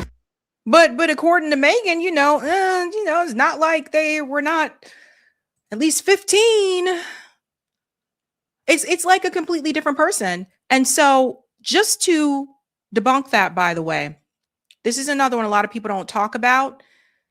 Epstein assaulted a 15-year-old Jennifer Arose. I don't mean statutory. I mean, great. We on YouTube. We got to be careful. His youngest victims were 12. You hear this, Megyn Kelly? The youngest victim was 12. But sure, let's get into semantics of whether it's pedophilia or hebephilia. At the end of the day, Megyn Kelly still supports Israel. Like, I don't know what to tell people, man. It's really weird. And you know why I bring this up? I made a video about Alan Dershowitz the other day. Alan Dershowitz wrote an article years ago arguing for the age of consent to be lowered. And you pair that with Megyn Kelly's remarks, or the I don't care that Donald Trump got handsy with women. I feel like this isn't even the same person who came forward about sexual harassment at Fox News. So it seems like she did get the call. And that's why I say we are naming names. Because, you know, Megyn Kelly, you have done a complete 180. It's like you've turned into a completely different person. And now all of a sudden, someone who came forward with their story just kind of want to push aside the story of all these other women because it could implicate people that are part of her party. It implicates people part of the Democratic Party too. But it seems like she got the call. Crazy times, ladies and gentlemen. Crazy times. If you have not done so, do me a solid and smash that like button. Thank you. If you're new, don't forget to like, sub, and share, just like a Care Bear. And let's keep this party moving and grooving. We'll go to some of the comments here. Thank you, JB. Brilliant show tonight, Sabby. On fire. Thank you. Leroy says she may not have sued, but she used her platform to profit off of harassment just to turn around and justify being a pedo because she knows them. It's crazy when you think about it. Thank you, Flyaway. MK is a fool. Simply says everyone who doesn't want to talk about it might be complicit and involved. It's a big club, a big, disgusting club. Yeah, let's get the Rumble rant and then we'll keep it moving and grooving. Keep it moving and grooving. Thank you, Perfect Blackness, for the Rumble rant. The Somalis weren't held to account in 2020 because the Dems didn't want to look racist and Trump just caught them on it. But according to the Somalis aren't black, right? So again, like I said, there will be an investigation. There should have already been an investigation. I think you are trying to defend the current administration and the administration at that point in time. And I think that's the wrong thing to do. I think you need to stop defending the politicians. They're all corrupt. They're all corrupt and they're all fraudulent. That's the point. Let's keep it moving. Let's go to the next story here, ladies and gents. Speaking of corruption, this is a big one. Thank you, Flyaway. I thought MK was friends with Candace, who downs trio. Shit, you coming up with all different types of names. I think they are friends. I don't know if Candace has called her out on this or not, but I think they are friends. Let's keep it moving. Okay. Speaking of corruption, this story, I think, needs to get more attention. We're going to do a mini deep dive here into Turning Point USA and what this organization may also really be about. Now, a friend of the show reached out to me and they sent me some information that I definitely overlooked. So I apologize for you guys for overlooking this information, but I want to bring it to you now because I think this needs to be discussed. You know, we've talked about some of the finances at Turning Point USA. We've talked about Erica Kirk's background and we've dived into a bunch of different things. But now we got to look into some of the other people. We have to look into some of the people that are on the board. And we're going to start off with, again, Erica's family background and the military. Because I think what I overlooked before was TPUSA's connection to the military. And I want you to ask this question. Is it possible that Turning Point USA also could have been used as a military recruitment organization? Let's dive in this. We're going to bring in this clip here from my comrade, Nico House. He's always doing the damn thing. He was the first one that put it on notice for me that Erica's background with her family, the military involvement, was rather suspect. Let's get into this here. So we're going to double back and talk about Erica Kirk's parents. There have been two consistent narratives put out there by her parents. One, we don't really know who her dad was, at least we didn't. And two, her mother raised her all by herself. Oh, and probably the most important one, her parents were divorced, and that's the reason why she supposedly moved to Scottsdale, Arizona from Ohio. Now, the reason that everyone thought that this was true was because of words that came out of Erica's mouth, because the media in many publications also pushed this narrative and went along with it without questioning Erica or her family. Erica's parents are named Lori and Kent Fronsfit. It is true that Erica's parents are divorced. It is also true that Erica and her mom Lori did move to Scottsdale, Arizona. But what is not true is that Lori and Erica moved to Scottsdale, Arizona because of the divorce. You see, by Erica's own words, her mom moved to Arizona not because of the divorce, but because of a business opportunity. Because of her past history with the DHS. Put this down. Let's take notes. Okay. So, Department of Homeland Security, let's take a note for that. It would be easier starting a business while working with the DHS in a place where she had connections. How did your mom choose Phoenix? So she chose to move to Phoenix from Ohio because there was more of an opportunity for a female business owner out here, especially from the standpoint of she was getting involved with the government, so Homeland Security and Department of Defense. And so she had other business partners that were out here that were already in that industry, even one that was a mentor of hers. So it was really convenient to be able to come all together in one place to really have that. Now, once again, Erica mentions her mother over and over and over again. The media says that she was raised by her mother alone, and they effectively pretend like Kent had nothing to do with Erica's life in her upbringing. And although many people keep trying to connect AZ Tech International and their business with Israel to Kent Fronsky, it turns out it was Lori that started the business. And Kent, the father who supposedly wasn't involved in the mother's life nor Erica's life, their entire life post-divorce, was associated with the company as the program research director. This is very interesting. Again, it just goes to show you Erica's lies, right? But this is all connected, trust me. So we have Homeland Security and we have the Department of Defense. Let's go on a little bit more. And that company was started in 2003. And it's based in Scottsdale, Arizona. And once again, although the majority of Erica's life, she pretended like her dad had nothing to do with her life, she admits here that her dad moved to Arizona supposedly because he had some family there, and therefore her and her mom weren't as alone and without family as people might have thought. She admits her dad was part of her life after pretending he wasn't her entire career. But my father ended up moving out here as well because my grandparents had a home out in Sun City. And so it took a little bit to get everyone out here. It took several years, but by that time, everyone was out here. So we had a little bit more family than just us. And yeah, to make a long story short, Kid is Jewish and did have some Israeli ties. But what's probably more important is that everybody thought that AZ Tech was Kent's baby. But in actuality, it was Lori's. Lori then created a subsidiary of AZ Tech called GTEK Industries, a security firm in which they work with the DOD, the NHS, and the intelligence community.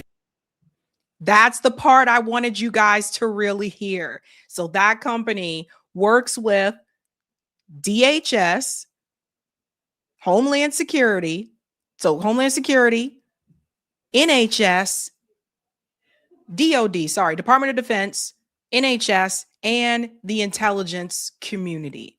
Now hold on to that. Because now we have to look at some of the other people. This is the part I want people to pay attention to. When we talk about the military, after that person contacted me, I didn't realize just how much the military was involved with Turning Point USA in regards to who was on the board, who's on the advisory board at Turning Point USA. But let's start with what happened with Charlie Kirk that kind of might have flown over our heads. It flew over my head. I didn't know this happened. So you got Erica, who comes from a family that's connected to the DOD, the Department of Homeland Security. Mom creates this company. Dad joins on. And this company is also partnering with the DOD, NHS, and intelligence. Erica just happens to meet Charlie Kirk. And she said that she went to Turning Point USA for a job. Follow me with this now. Follow me with this. And he decided that he wanted to date her instead. So they ended up dating. She also said she didn't have any relationships before him. She didn't have any boyfriend before him. That has been proven as a lie. I'm telling you, people are searching the internet like it's their job. Like, people found that data. One of them being Cabot Phillips, who for some reason, this information was deleted, but people had screenshots from before. Very fishy, right? It's almost as if she was sent right to Turning Point USA for a reason. This flew over my head. So Erica gets with Charlie, etc. They get married. They have kids, all this stuff. You know what I didn't notice happened last year in March? Charlie Kirk was appointed to the Air Force Academy Board of Visitors by President Trump. Did everybody know about this? So here we go again with the military connection. In a series of military academy board changes, Trump appointed TPUSA founder and CEO Charlie Kirk to the United States Air Force Academy Board of Visitors. On Monday, Trump appointed Doug Nicolai, Dan Clark, Tommy Tuberville, and Dina Powell, along with Kirk. You can see the post here. Charlie Kirk said, "Thank you, Mr. President. The American people deserve service academies with exactly one focus." Pay attention to this, guys. Recruiting and developing the best cadets possible to protect this country and her liberties. I am honored to have the chance to assist President Trump in executing this mission. And here is the statement from Trump here. He was saying congratulations to all of them. Now, the U.S. Air Force Academy is located in Colorado. And I know this because a friend of mine went to the U.S. Air Force Academy. It's actually, from what I understand, pretty difficult to get into. But the board consists of 6 members appointed by the president. And what I really want to talk about here, the U.S. Air Force Academy Board of Visitors inquires into the morale, discipline, curriculum, instruction, physical equipment, fiscal affairs, academic methods, and other matters related to the academy, which the board decides to consider. So, did everybody know that Charlie Kirk was appointed to the board of visitors for the Air Force Academy? And then the focus on recruiting. Now, we all know, I've been covering this, I think since I started the show in 2021, that military recruitment was down in the United States. They've been able to fill some of that gap a little bit with female recruits, but it's not what it used to be like back in the day. A lot of younger people don't want to go fight these wars. Hell, I don't blame them. I tell everybody, get the fuck out the military, okay? So this is the part that people need to see. You have a woman, Erica Kirk, who came from DOD, DHS, and family, who end up working with intelligence. She gets married to Charlie Kirk, who, it started Turning Point USA at that time. And now further down the line, we see Charlie Kirk is appointed to the Board of Visitors at the Air Force Academy with a focus on recruitment. Let's go on. Here's another one. Didn't know this happened either. Pentagon official denies report of Charlie Kirk military recruitment drive. So see, apparently this got out as well. This was reported by Al Jazeera. Let's get into this one here. The U.S. Department of Defense, so here we go with the DOD again, has denied reports that it plans to launch a recruiting drive to honor the legacy of conservative activist Charlie Kirk, who was shot and killed at a Utah University event. Listen to this. U.S. network NBC first reported the news on Thursday. Let's go on down here. NBC said the Pentagon was debating slogans such as "Charlie has awakened a generation of warriors" as part of its campaign drive, although Kirk himself was not a military veteran. The military also hoped to work with Kirk's political organization, Turning Point USA, as part of its recruitment drive. That's what the story said at that time. Turning Point was credited with helping Trump win in 2024 through its work with young voters on high school and university campuses.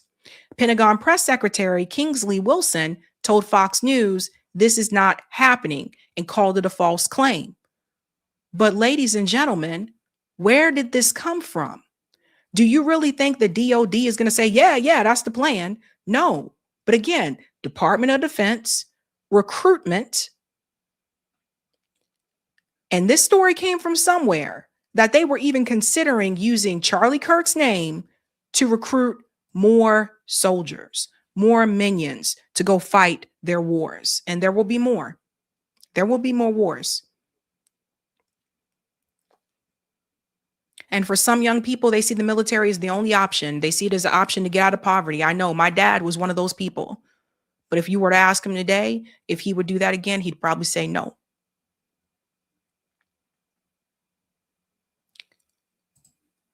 The point is TPUSA being used as a military recruitment machine? Now let's go a little bit deeper here, okay? Because I want you to look at Charlie Kirk's mentor. His name was Bill Montgomery. Now he passed away, but listen to this. I don't know what happened to the article. There we go. Bill Montgomery. He co-founded conservative political organization Turning Point USA with Charlie Kirk. He became his mentor. Now, he died due to complications of the Rona. But I want you to see something here. Guess where Bill also came from? The United States Air Force. Is everybody making the connections? So Bill served with the Air Force. He was a part of the reserves. And you'll see here, again, like I said, he was described as his mentor. Montgomery was his mentor, included by advising him to start Turning Point USA rather than attend college. So you have someone who was a mentor of Charlie Kirk, who basically convinced him not to go to college and to start Turning Point USA instead, who was also military. Again, Charlie Kirk, not military. I'm just pointing out all these military people. Let's go on a little bit more. Then we got to get to the advisory board. And this is the one, again, shout out to friend of the show who sent this to me. These are the board of directors. But what I want to focus on is the board of the advisory council. Check this out. There's a lot of people here on the advisory council. One that kind of sticks out, this couple, Al and Lisa Hartman. I think this is the one I wanted to click on. If it's not them, it's the other one. I think this is the one. Yeah, this is the one. So listen to this. This couple here, it said that they went on to, I thought this was really interesting. Al is married to Lisa Hartman, his wife of 26 years. They have 3 daughters, a senior analyst, Margaret, a senior analyst with Hines Global Real Estate, Victoria, 23, a senior at Texas A&M, organizational leader with Southwestern Advantage, and Charlotte, 20, a junior at Texas A&M, majoring in international studies with an emphasis in commerce and Arabic language. So I thought this was kind of interesting, the whole Arabic language thing with one of the daughters. Also, there's that thing again. What did I tell you guys? International studies. I've been trying to tell people about this. Majored in political science and international studies, right? So I thought that was interesting. But the one that I was warned about, let's go all the way down. There's a lot of people on the advisory council, but it's this guy named Paul. Let's go to Paul. Because this one to me is rather concerning. Did I get to him yet? Oh, let's go up. Here we go. Right here. See this guy? That's Paul Valley. So we need to talk about who Paul Valley is. So let's go to his page here. And let's scroll up here. Paul Valley is a retired United States Army Major General and a former senior military analyst for Fox News. Here we go again with more military. Now, wait till we get to the thick of it, because we didn't even get to the thick of it yet. He served in the Vietnam War, retired in 1991 as a deputy commanding general, United States Army Pacific. In 2004, together with retired Air Force Lieutenant General Thomas McInerney, he co-authored the book Endgame, the Blueprint for Victory in the War on Terror. Listen to this one. He runs the organization Stand Up America. Let me show you about Stand Up America. Let's go down a little bit more. They get into his military service. Again, here's another one.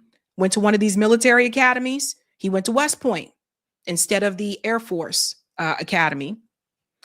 But when we get to Stand Up US, this is really interesting.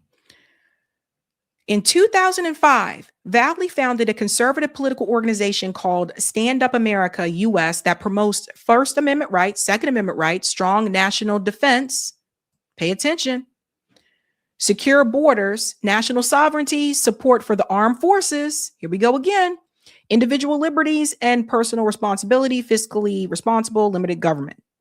But here's the part that really stands out right here.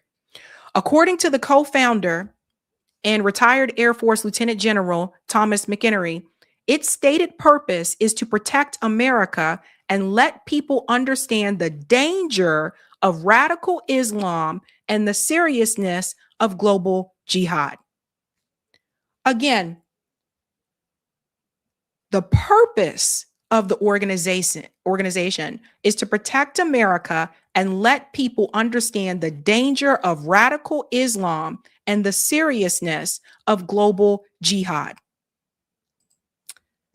Sound interesting? That guy's on the advisory board. That means he actually advises Turning Point USA what to do. Because see, these multi-million-dollar organizations, especially once they have a board, like they have boards, and people on these boards actually do things. Something else I got to tell you about him that's kind of weird too. So here we go with the radical Islam, right? So that means that Turning Point USA is basically, it's a Zionist organization, right? Now, when Charlie Kirk started Turning Point USA, did he necessarily intend for it to be that way? Probably not. But look who's on the board, folks. Charlie Kirk was basically just a face. He was the spokesman. And a lot of times people pay attention to the spokesman, but they don't pay attention to the people that's behind the curtain. Who's the man behind the curtain? Now, here's some more. Let's go on a little bit more here. So it talks about the organization involvement in the Middle East. These are the things people need to see. And then check this out.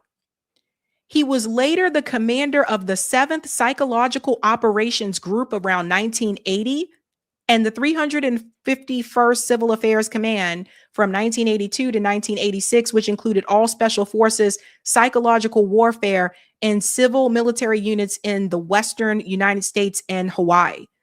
This guy focused on psychological warfare, and he didn't do it alone. He had a friend.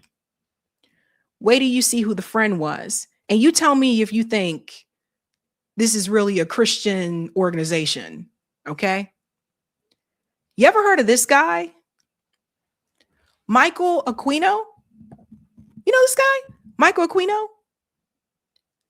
Michael Aquino partnered with Paul Valley. Let me tell you who Michael Aquino is. Here we go again. Military. Michael Aquino was an American political scientist, military officer, and a Satanist. He was the founder of the High Priest of the Temple of Set. Aquino was also a specialist in psychological warfare for military intelligence and an officer in the U.S. Army. Now, why would this military, this general, why was he working along with someone who is a Satanist and they both believed in this psychological warfare. Why is he on the advisory board of Turning Point USA, which is supposed to be this Christian organization? Ding, ding, ding. Oh, it gets better. We're not done with Michael. Because look at this part. And Michael's dead. But you got to see this, you guys. So before we get into the Satanism, let's go to, and we'll get to the allegations about him, publications. It's always different when I look at it on here. So sorry about that, guys. Here it is. Psychological Warfare, From PSYOP to Mind War, 1980, with Paul Valley. This Paul. And then let's go on back to Michael, because this is the part that's really, really weird. That's what I'm trying to tell you guys. Watch the company that you keep, because this is strange. So Michael also served in Vietnam and served as a psychological warfare specialist, just like Paul. Now, this part right about here, the Satanism. In 1969, he joined the Church of Satan. He quickly rose up in the ranks of the group. By 1971, Aquino had been appointed Magister Caverns of the fifth degree. Is that fifth or fourth? Fourth degree with the church hierarchy. He was the editor of the publication The Cloven Hoof and sat on the governing council of 9. Like, this is serious. There's a picture of him here. Aquino dressed for a demonstration for a satanic ritual in 1973. Very strange. Oh, thanks, Eric. Eric said it's pronounced Aquino. Sorry, Aquino. So then we go on here. And 1971, let's go on what else happened here. His career in Satanism was paused when he went on to work in the military. He met LaVey at a screening of Rosemary Baby, where LaVey gave him a business card. They grew to be very close. However, conflicts arose over time between LaVey and Aquino regarding the direction of the group. So that's talking about the satanic group. However, here's something else that happened with Michael Aquino. Apparently, he had child molestation allegations.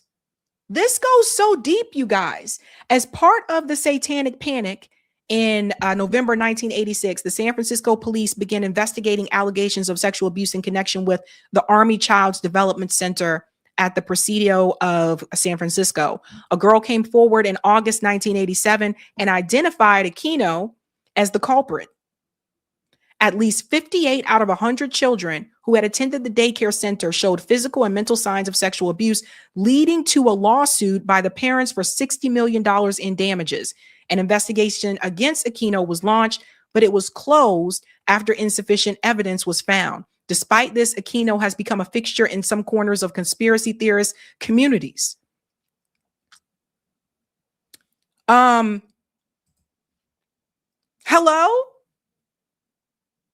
Why would Paul Valley work with this guy?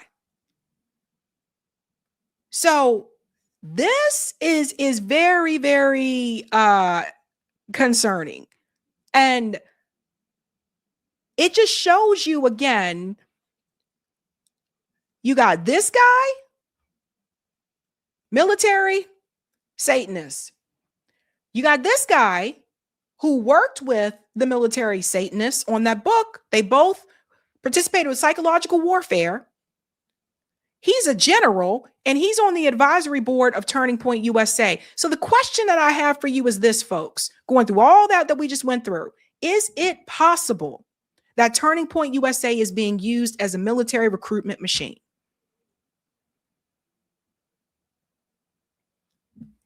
Now, we got one more to show you because I got another one. Let me pull this up here. Remember when we were talking about the finances? Here's another thing that's kind of weird. In 2020, so this was reported a couple years ago, Trump favored charity financial reporting is questionable and insiders are cashing in. Charlie Kirk's nonprofit Turning Point USA has made misleading financial claims and gets its independent audits from its co-founder Bill Montgomery's former business associate. It has enriched several of its top leaders as it pushes Trump's message. So that's where Bill Montgomery comes back into play. July 21st, 2020. The point that I'm making is this. Guys, people were looking into the finances at Turning Point USA back in 2020. And I think a lot of people just weren't paying attention or they weren't listening because a lot of people were upset with Trump and whatever, but people also, that was during the pandemic. So I think people's minds were elsewhere. But at that point in time, people were already looking into the finances. So the things that we're hearing now about the finances of Turning Point USA, it really isn't new. We just weren't paying attention, or at least I wasn't. So they went on to say that Bill Montgomery, his relationship that he had here, let's get into this part right about here. The tax exempt charity says its mission is to educate students about the importance of fiscal responsibility, free markets, and capitalism. As its profile has risen, its revenue has ballooned. But behind the scenes, TPUSA has entered into questionable financial arrangements, particularly involving Charlie Kirk's mentor, Will Montgomery, who is Bill, the lesser known co-founder who is credited with discovering Charlie Kirk. Goes on to say here, he had lucrative deals from the group to handle its printing, payroll, processing, and fundraising. The nonprofit has also made misleading assertions about its finances to state and federal regulators, according to interviews and an exemption tax and business records. Charities are required to conduct annual independent audits, certifying their books are sound in order to fundraise in more than a dozen states. But the accounting firm TPUSA used engaged in multiple business relationships with Bill Montgomery, who for years served as the nonprofit's treasurer. The dynamic, experts say, imperils independence and undermines the credibility of TPUSA's financial statements, including its federal tax returns. So people were already looking. And I want to point out one thing here about the purpose of the organization, the mission. Okay. Educate students about the importance of fiscal responsibility, free markets, and capitalism. So why the military involvement? Why was Donald Trump naming him, Charlie Kirk, part of the board of visitors for the Air Force Academy? Why are you getting the military involved? Why you got these generals and these majors on the advisory board? And as well for the Christian thing, well, one of them wrote a book with a well-known and, it wasn't secret, apparently, Satanist. So what is this organization?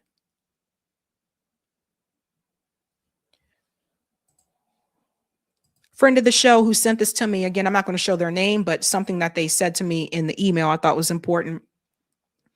I really think that this association proves that we are looking at it all wrong. TPUSA was never an organic grassroots political organization that Charlie built up to be a multi-million-dollar powerhouse. He may have initially started it with good intentions, but the military saw it as a tool. They pumped their money into it and gave it rapid growth to use as a vehicle to get on campuses and churches.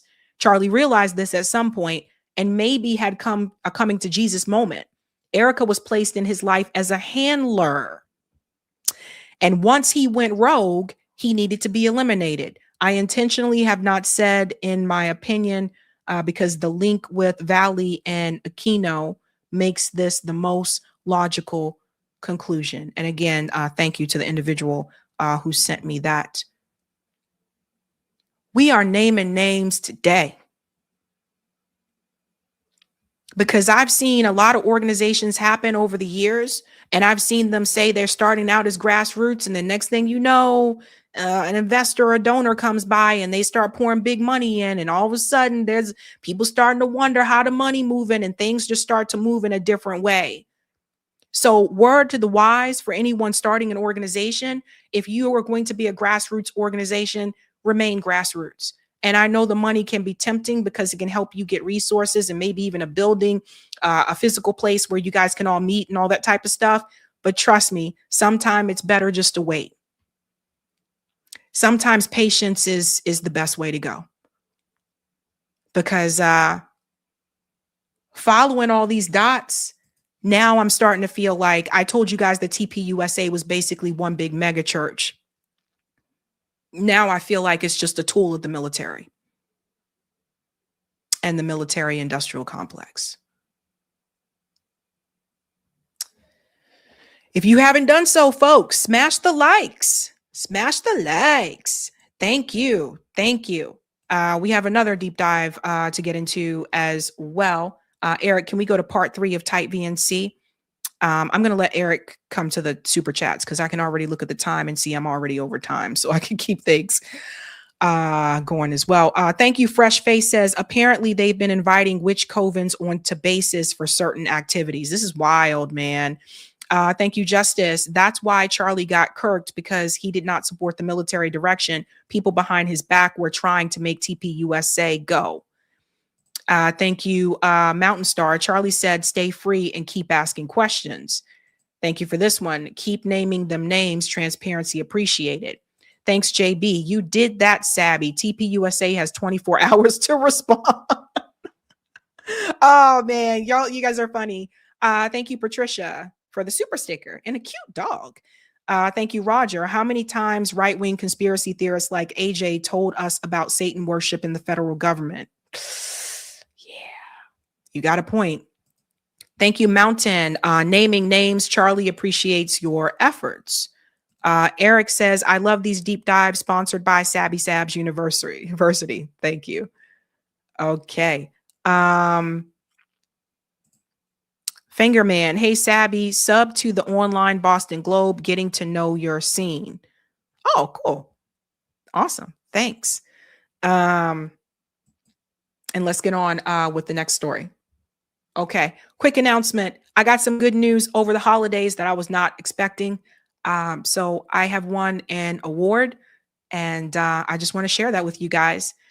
I'm honored to receive the Serena Shim Award for Uncompromised Integrity in Journalism. I'm still in shock. Thank you so much. I still am. I was very shocked. I was not expecting this. Over the holidays, they contacted me and they said, Sabby, you are the recipient of this award. Serena Shim was a brave, powerful journalist. I believe she was covering ISIS at one point when she mysteriously died in a car accident. And I told you guys before about how they do those car accidents over there. But this is a big one. So I share this award with people like Julian Assange, Max Blumenthal, Aaron Mate. Like, it's a long list of people, but I didn't expect this. And that tells me that we're doing something right over here. Right. So I wanted to share that with you guys. Really happy about that. And yeah, makes me feel good. And now we got to get into this craziness. Speaking of Alex Jones, someone mentioned him. We got to get into this story. According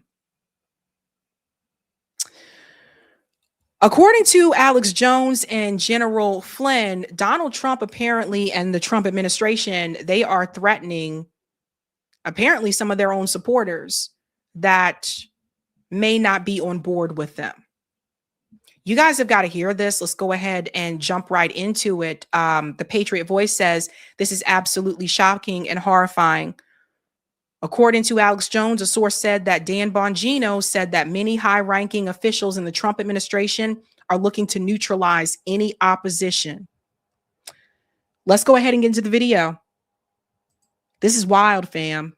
They know you're the brain trust, and it's just true, from the agency you ran, the things you did, that understands foreign attacks, regime change, all the stuff your agency did, let's say the big teeth.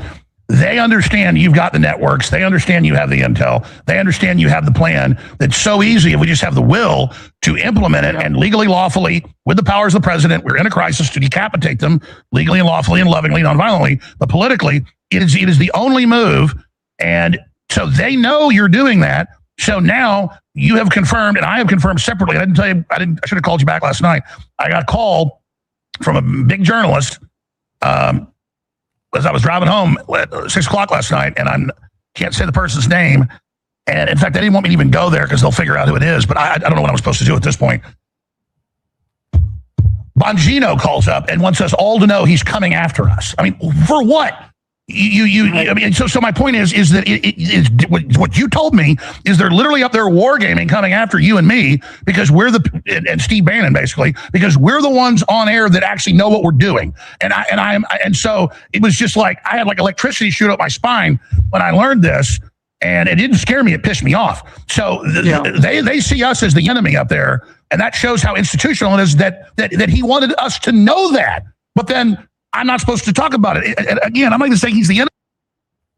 Yeah, this is where it's the point that it's getting to now, ladies and gentlemen. According to Dan Bongino, according to what Alex Jones heard from Dan Bongino, the Trump administration is looking to neutralize those who, I guess, supported Donald Trump, but are establishing some type of dissent.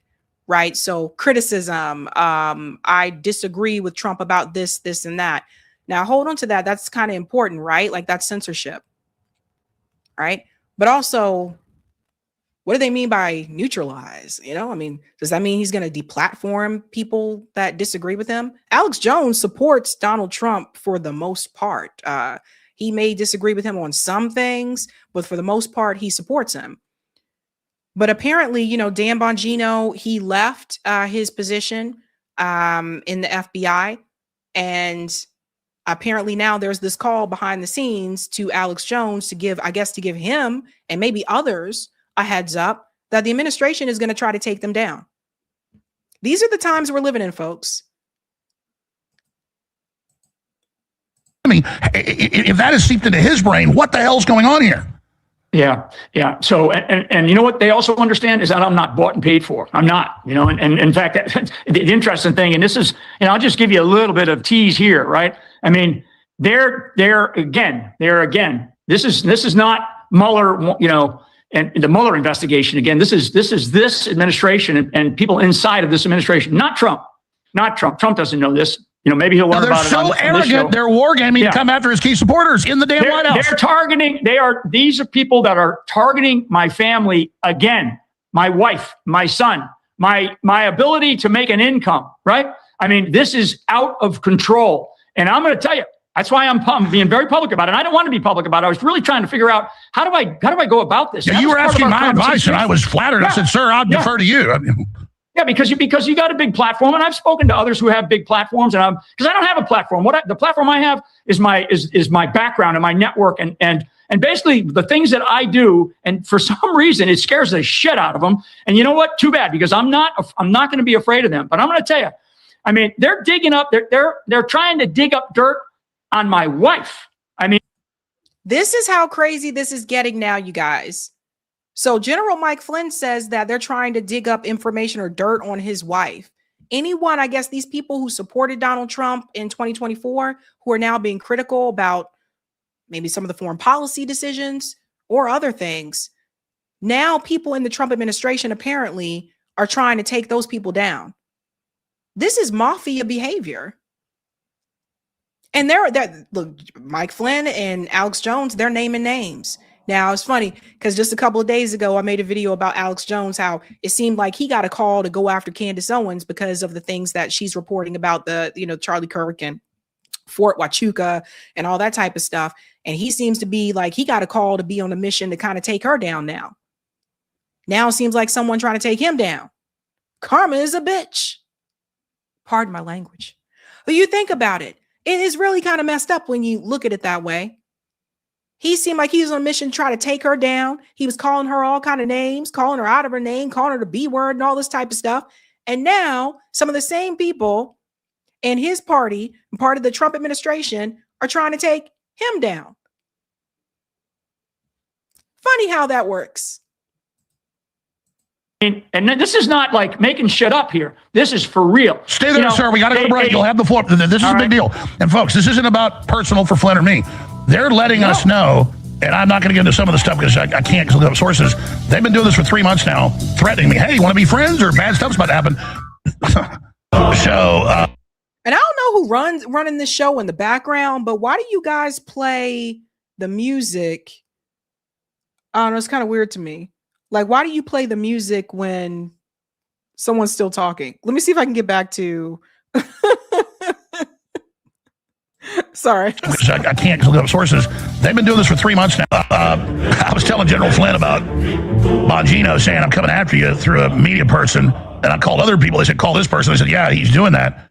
And then Flynn's like, yep, just happened here. Boom. I don't know. And we're not trying to make it about Bongino. That's not even who is quarterbacking at the White House. An enemies list, opposition research, the DOJ investigating us right under Trump's nose. And so instead of just calling up Trump, because Flynn yesterday said, I can call him, but he goes, I agree with you, Alex. It's just best to put it out there for everybody's safety, to get the grassroots to know that this is the deep state trying to use the Trump admin arrogantly to point the Death Star at the people that understand how to actually defeat the globalists. Now I'm going to See, it's always somebody else that's trying to do it. It's never Donald Trump, according to Alex Jones, right? shut up. General, get into the latest developments, back in the 35,000 foot view, what they're doing, targeting you, where all this is going. And then obviously you want to rally the public into the committees of correspondence to understand that if Trump fails us, we're going to have to do this ourselves by our bootstraps. And we're not giving up. There's a global awakening. We're in the fourth turning. We have the initiative. I'm not trying to demoralize people here. We're just being honest with folks about the situation and the point in history. Yeah, I mean, I want people to understand that, our election, two things that Trump has to do. Trump has to correct our elections. He's got to fix our election system. If he doesn't do that in the next 90 days, and I think 90 days is about it. Maybe I'll give him maybe 6 months but the primaries begin and our elections are going to be run through the old system, which everybody knows is totally broken and unfair. So he's got to fix the elections. It's the second thing that he must do, and this is part of that, is he has to begin to hold people that are running this revolution against our country accountable. John Brennan, look at what they already screwed up with Jim Comey. That was a joke. I mean, so maybe there is something going on down in Florida, and I've heard that, and those are maybe there's some good stuff. But this has got to happen. I mean, I've talked about Brennan, I've talked about Clapper, I've talked about Victoria Nuland, Avril Haines, Barack Obama. I mean, all these people. I mean, the greatest crime committed in the prior to maybe the Minnesota crime here that Devin Nunes actually highlighted while he was still chairman of the House Intel Committee was the unmasking of my name while I was the incoming national security advisor to the United States of America. No, he said that was the greatest crime committed in our history at that time. Nobody has ever been held accountable for that. And now we have not only one Trump administration, we're into our second Trump administration. In fact, I know nobody's even looking into that because it's so hard to break into the intelligence community. Even as great a work as Tulsi Gabbard is doing, she is still having a very, very difficult time breaking in. So, So everything's coming out in the open. And I guess because, Dan Bongino's not there anymore, he felt free to reveal this information. But he mentioned Tulsi Gabbard. We don't really see Tulsi Gabbard out there like much as before. Tulsi Gabbard has probably already been told to stay in her place as well. Because if you guys notice, you don't really see Tulsi out there like she was before, especially after the Epstein stuff, So I don't know. What this shows you is that there's chaos within the administration. And I think this is also part of the reason why Marjorie Taylor Greene left. Not just because of the threats that were towards her son and towards her as well. I also believe that she left because she saw that it was a sinking ship. I do. I think she realized, she looked around and she was like, yeah, this is they're going down like the Titanic and I'm jumping off this mofo because I'm not going to be Rose or Leo. So I think that's what a big part of it is. But there's a lot of chaos that's happening. And usually these are the types of things that kind of stay behind the scenes and all of this information isn't coming out. But there are people who jumped the ship, who are revealing that information. I just did a video recently about the interview that Marjorie Taylor Greene had with the New York Times, where she went into a lot more detail than she did in that 60 Minutes interview. And she revealed a lot of things about like how she didn't appreciate what Trump said about at Charlie Kirk's memorial, other details about what Donald Trump said to her about the Epstein files as well, about his friends and things like that. Like it's a sinking ship. So some people might as well cut your losses now and get out while you can before it gets worse and maybe have another career opportunity doing something else. And so I feel like there seems to be more public chaos in the Trump administration this time around than it was in 2016. Let's continue on a little bit more. The system to work for not only her, but for the president of the United States. But I'm just going to read a couple of little things here because this is what really, got my goat. And boy, I'm telling you, I am livid about this shit. I'm and done. let's be clear. You're the guy, the main brain trust. It's a fact. They targeted you day one of the first admin. You were target number one because you're the only guy that knew how everything worked. And so the fact that they're lasing you, people that don't know the military term, the fact that they're spotlighting for the aircraft, to target and drop the bombs, the fact that they've lit you up, and I know they've been lighting me up now, means that they've got a plan and are moving. This is key intel. So tell us what's happening to you and your family. Right. But Alex Jones, you kind of went along with what the Trump administration wanted to do. Like, Alex Jones is still pro-Israel, so he's in their camp with that. I mean, he came after Candace Owens, which is that's the pro-Trump administration thing to do right now. Everybody been sent a signal to take her down. They came after you anyway. That's my point. Even when you do what they want you to do, once they see they have no use for you, or maybe if there's just a slight criticism, they done with you. It's the mafia style.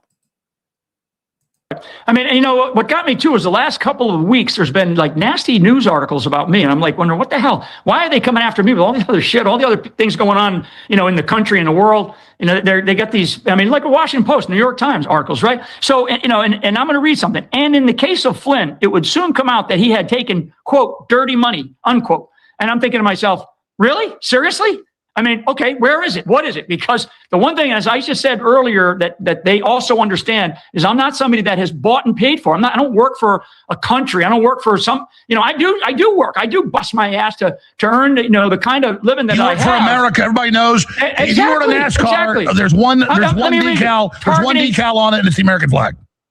Yeah, I mean, I didn't spend over 33 years of my life in the military, 5 of those years in direct combat operations, and all these other assholes, excuse my Irish, that are out there that have no friggin' idea, these digital warriors, that are down in their basements. I know that there's good digital soldiers. There are influencers out there that are working hard and they're trying to expose the right things, but there's also these idiots out there that say things and they don't have a clue what they're saying. So, but that bothers me less than what I believe President Donald J. Trump needs to do going forward, and I am going to talk about that. I'm reading from a report. And he seems pretty flustered and pretty nervous. So what we're seeing is, again, I don't have to go into all of this, but what you guys are seeing is, yeah, it seems like a betrayal. Again, I'll go to the statement here. The second Trump administration is operating like a ruthless Bolshevik mafioso machine, shutting down any dissidents who are even on the same side as Trump. I can't believe I'm saying this, but this is actually worse than the Biden administration.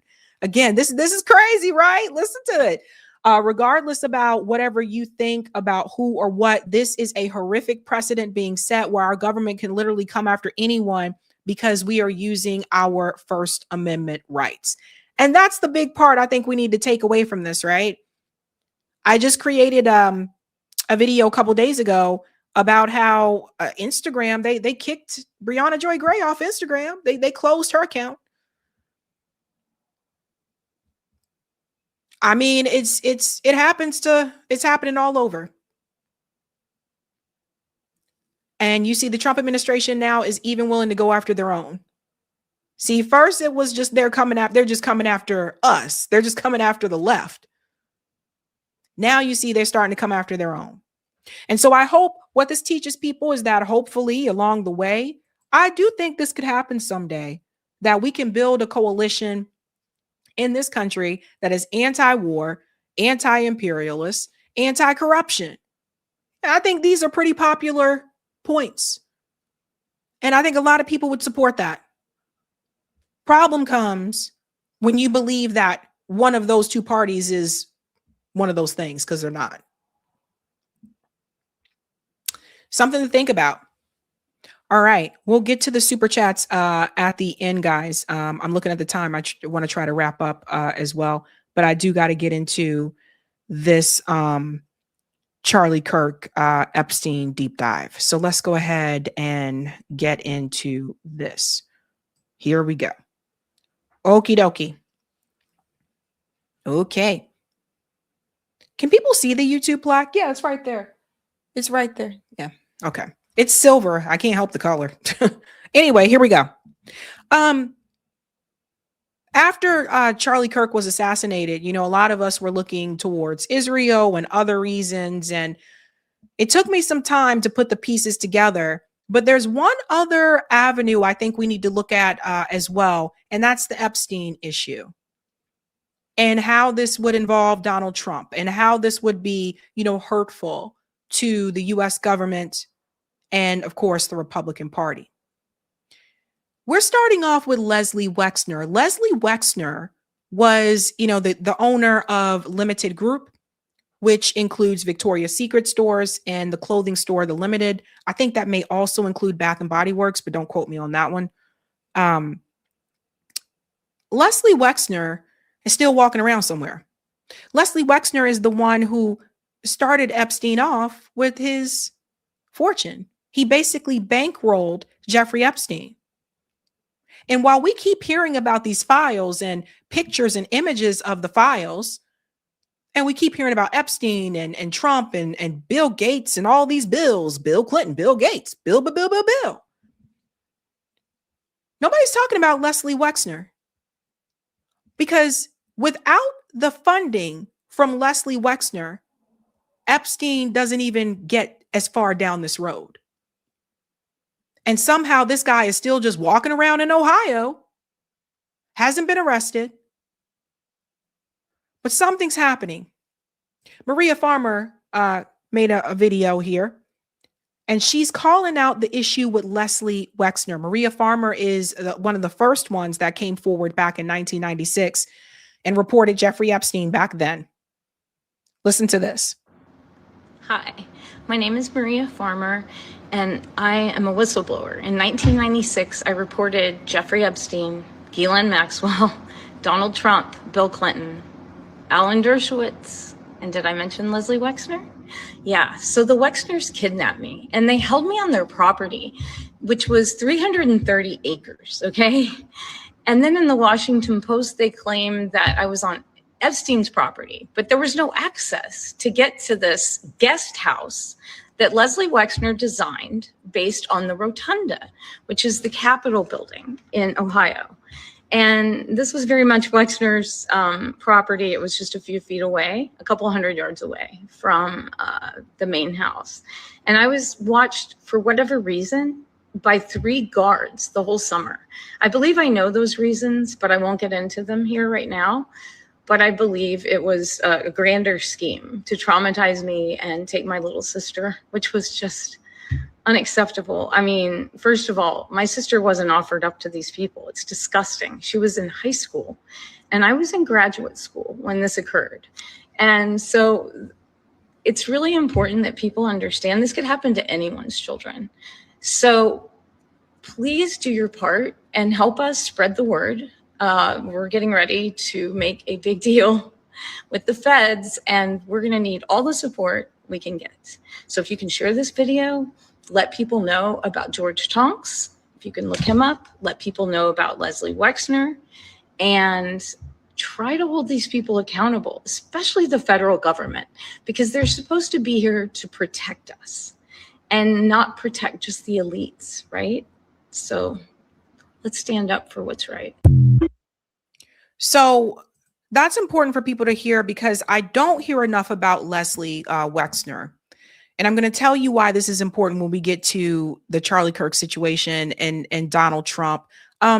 People need to understand this guy was confronted multiple times. In fact, it's not private information. There are multiple Epstein documentaries on Netflix, on Hulu, etc., which all continue to bring up this guy's name because he is the jumpstart to the Epstein figure that you later know about. He was financing him. He was giving him all this money. And some would say because of that, there had to be some other type of relationship that was happening between them, right? Because, someone just wake up one day and say, hey, I'm gonna give you all this money. Hey, go have fun. But he financed him. And in fact, you'll see here, I want to show you Epstein survivor Juliette Rose Bryant. Epstein worked with Wexner, who owns Victoria's Secret. I was taken to New York to model. Instead, I was kidnapped to the island. What I want to know is, where is Wexner? Yeah, where is Lex Wexner? Let's go to this video here. Who is part of a trifecta of sexual abuse scandals. How you doing? Are we gonna get some justice for the survivors, Mr. T-Berry? Survivors outside. We're gonna get some justice for them. Johnson, you ever get tired of telling lies for these people? You ever get tired of telling lies for these people? I don't tell any lies.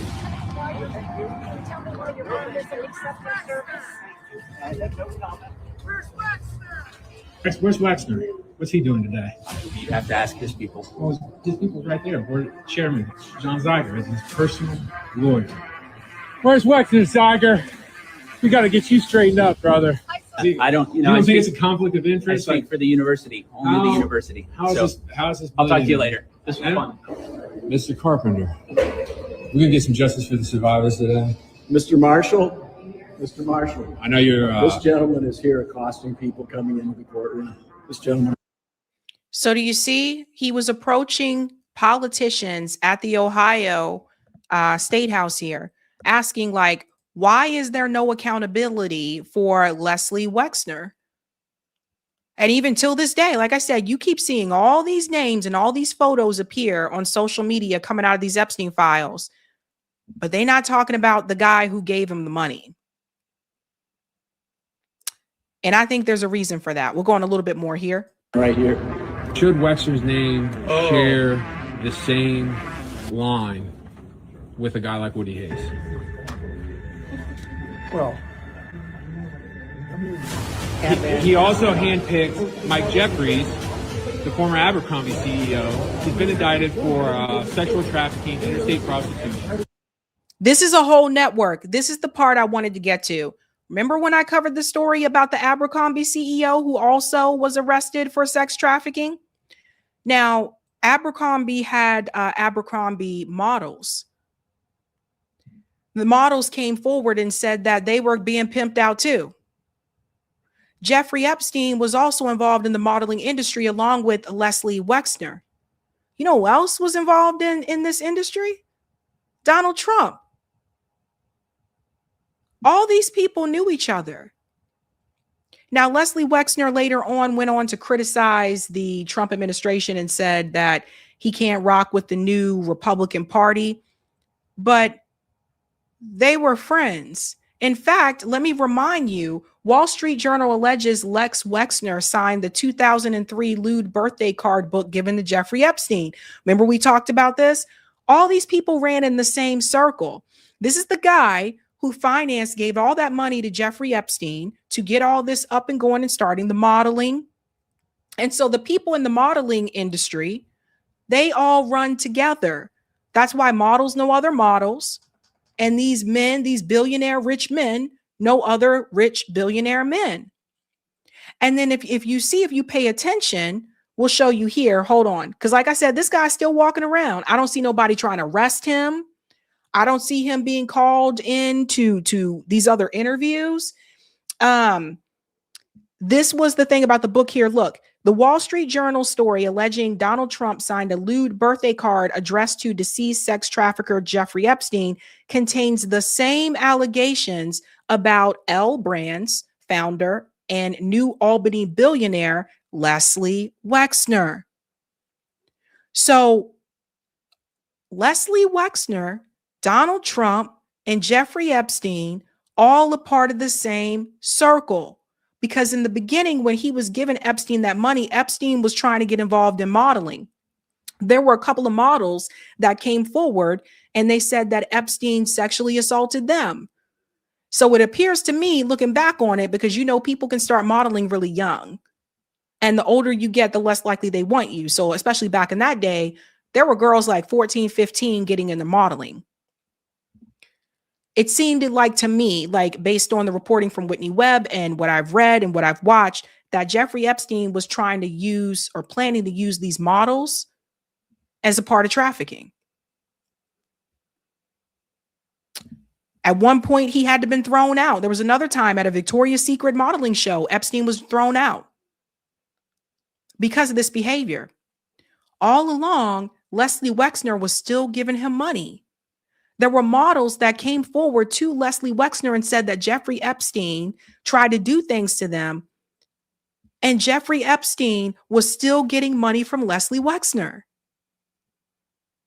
So this is one big industry. Now, let's get to the Charlie Kirk part here, because I want to show you how this all ties in. We go back right before the 2024 presidential election, right before election night. Remember Charlie Kirk tweeted this? Vote Trump to release the list. That was October 7th, 2024, 6:40 p.m. Talking about the Epstein files. So before Donald Trump even won, Charlie Kirk wanted Donald Trump to release the Epstein files. Hold on to that. Let's go to the next part. Fast forward, I want you to see what he said about Jeffrey Epstein. We're getting closer to the part where he was killed. I want you to see closer what he said here about Epstein. I'll put on the text. Lies that Epstein, with his little friend Ghislaine and Ghislaine's father, Robert Maxwell, who was obviously a spy of the Israeli intelligence agencies, that there was something else going on here. Epstein was not some sort of whiz kid hedge fund manager. Epstein was playing a part. Epstein was a LARPer.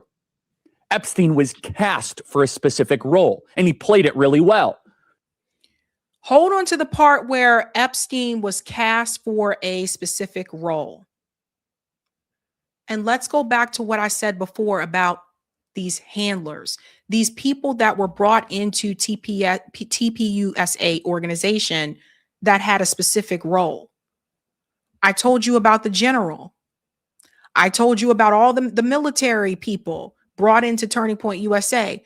Erica Kirk, coming from a family of DOD and DHS, also working along with an intelligence family, coming in to marry the founder of TPUSA, and then eventually becoming the CEO of TPUSA.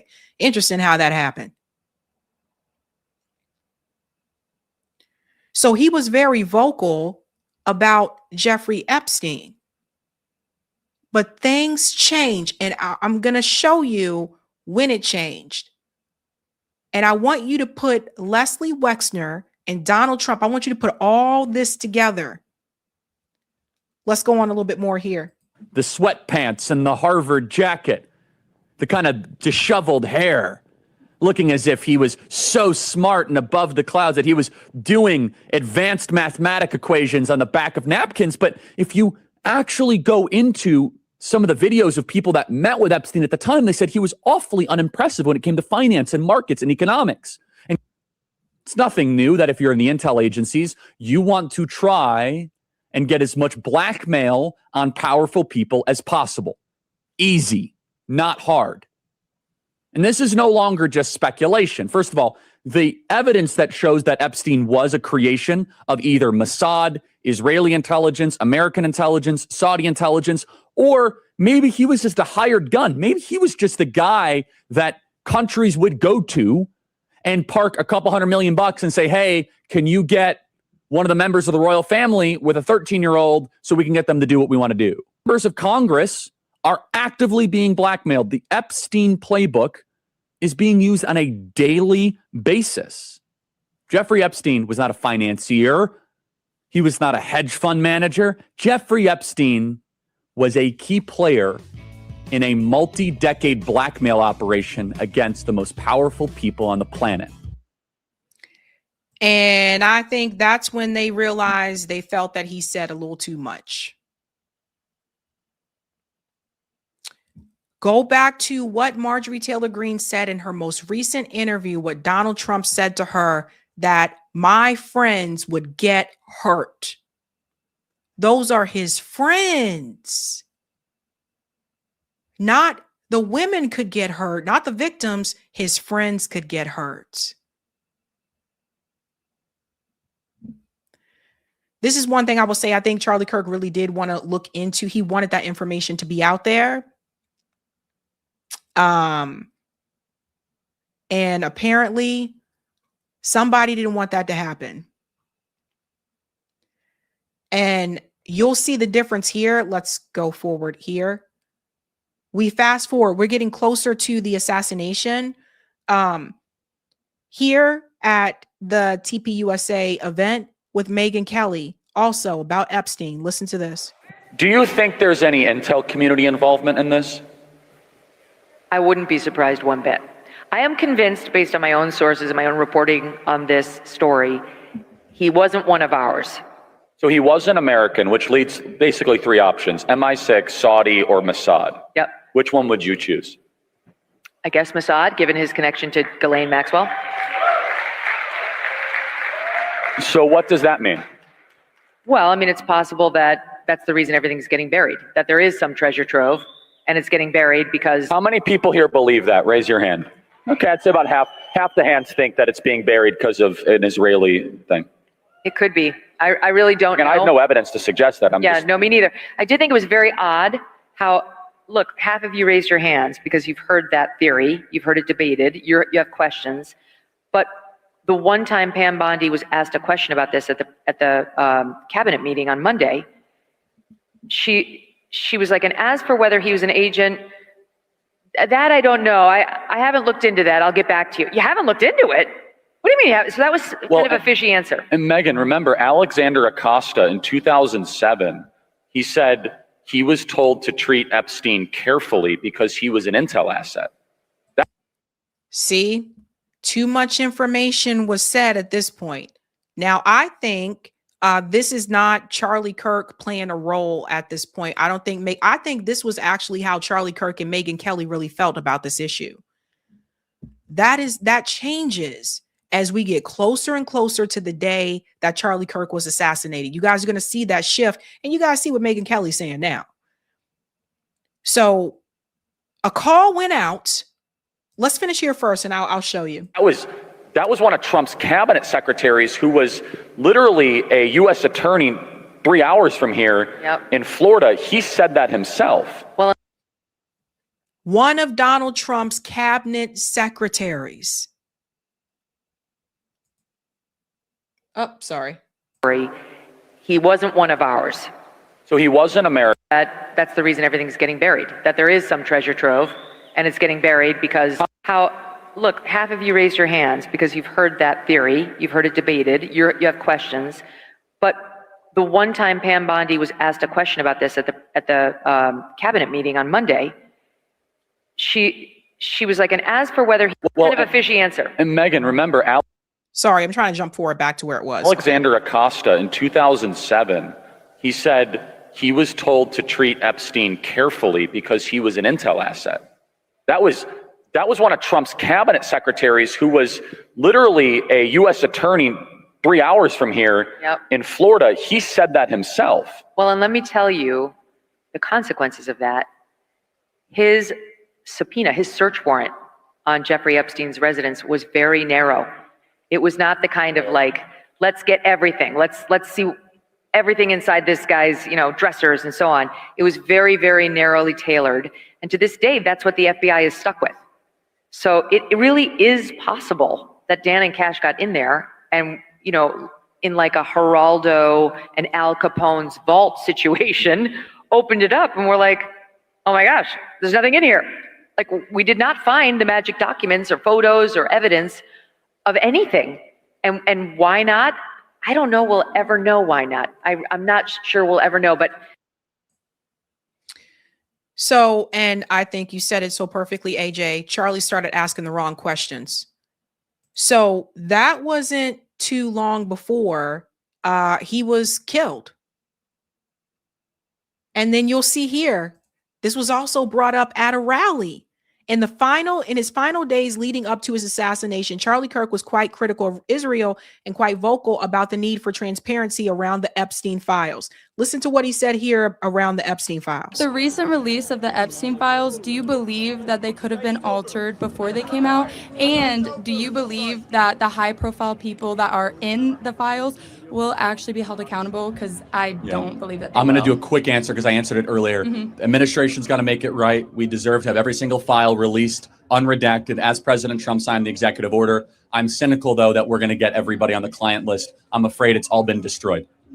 But this is one of the great cover-ups. We don't know how involved our own government was involved with Jeffrey Epstein. Foreign governments were involved with Jeffrey Epstein. We have a moral right to learn about it, and the administration's got to get that correct.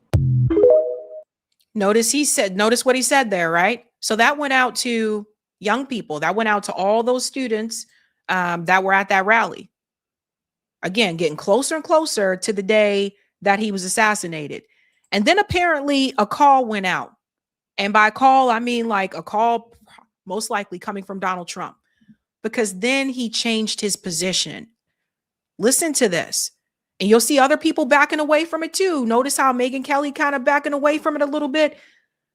This was the change here. Files are now apparently heeding the president's orders and moving on.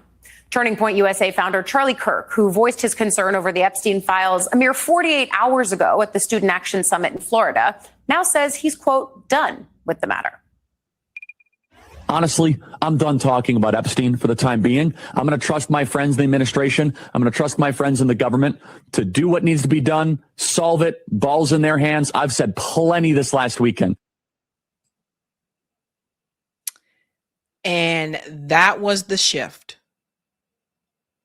So the call went out, just like Marjorie Taylor Greene said when Donald Trump called her and other people could hear him yelling at her in her office. The call went out. And you see what he did to Marjorie Taylor Greene when she decided not to bend the knee on the Epstein issue. And so I thank you, Mouse. Thank you. Mouse said that top is adorable. I love hearts. Now, let's go on to the next part here. Here's why you need to be suspicious. When we go back to, remember this stunt? When certain influencers were allowed to get these Epstein files. Remember they held up those binders? Okay. I want to show you something. Musk MAGA torch Trump administration over the Epstein investigation. It threatens to destabilize the close relationship between the president and his base. We need to get to who was here. If we can look up Jack here. I just want to find it quickly. It's just easier to do it this way. My mouse isn't over there. Mouse is over here.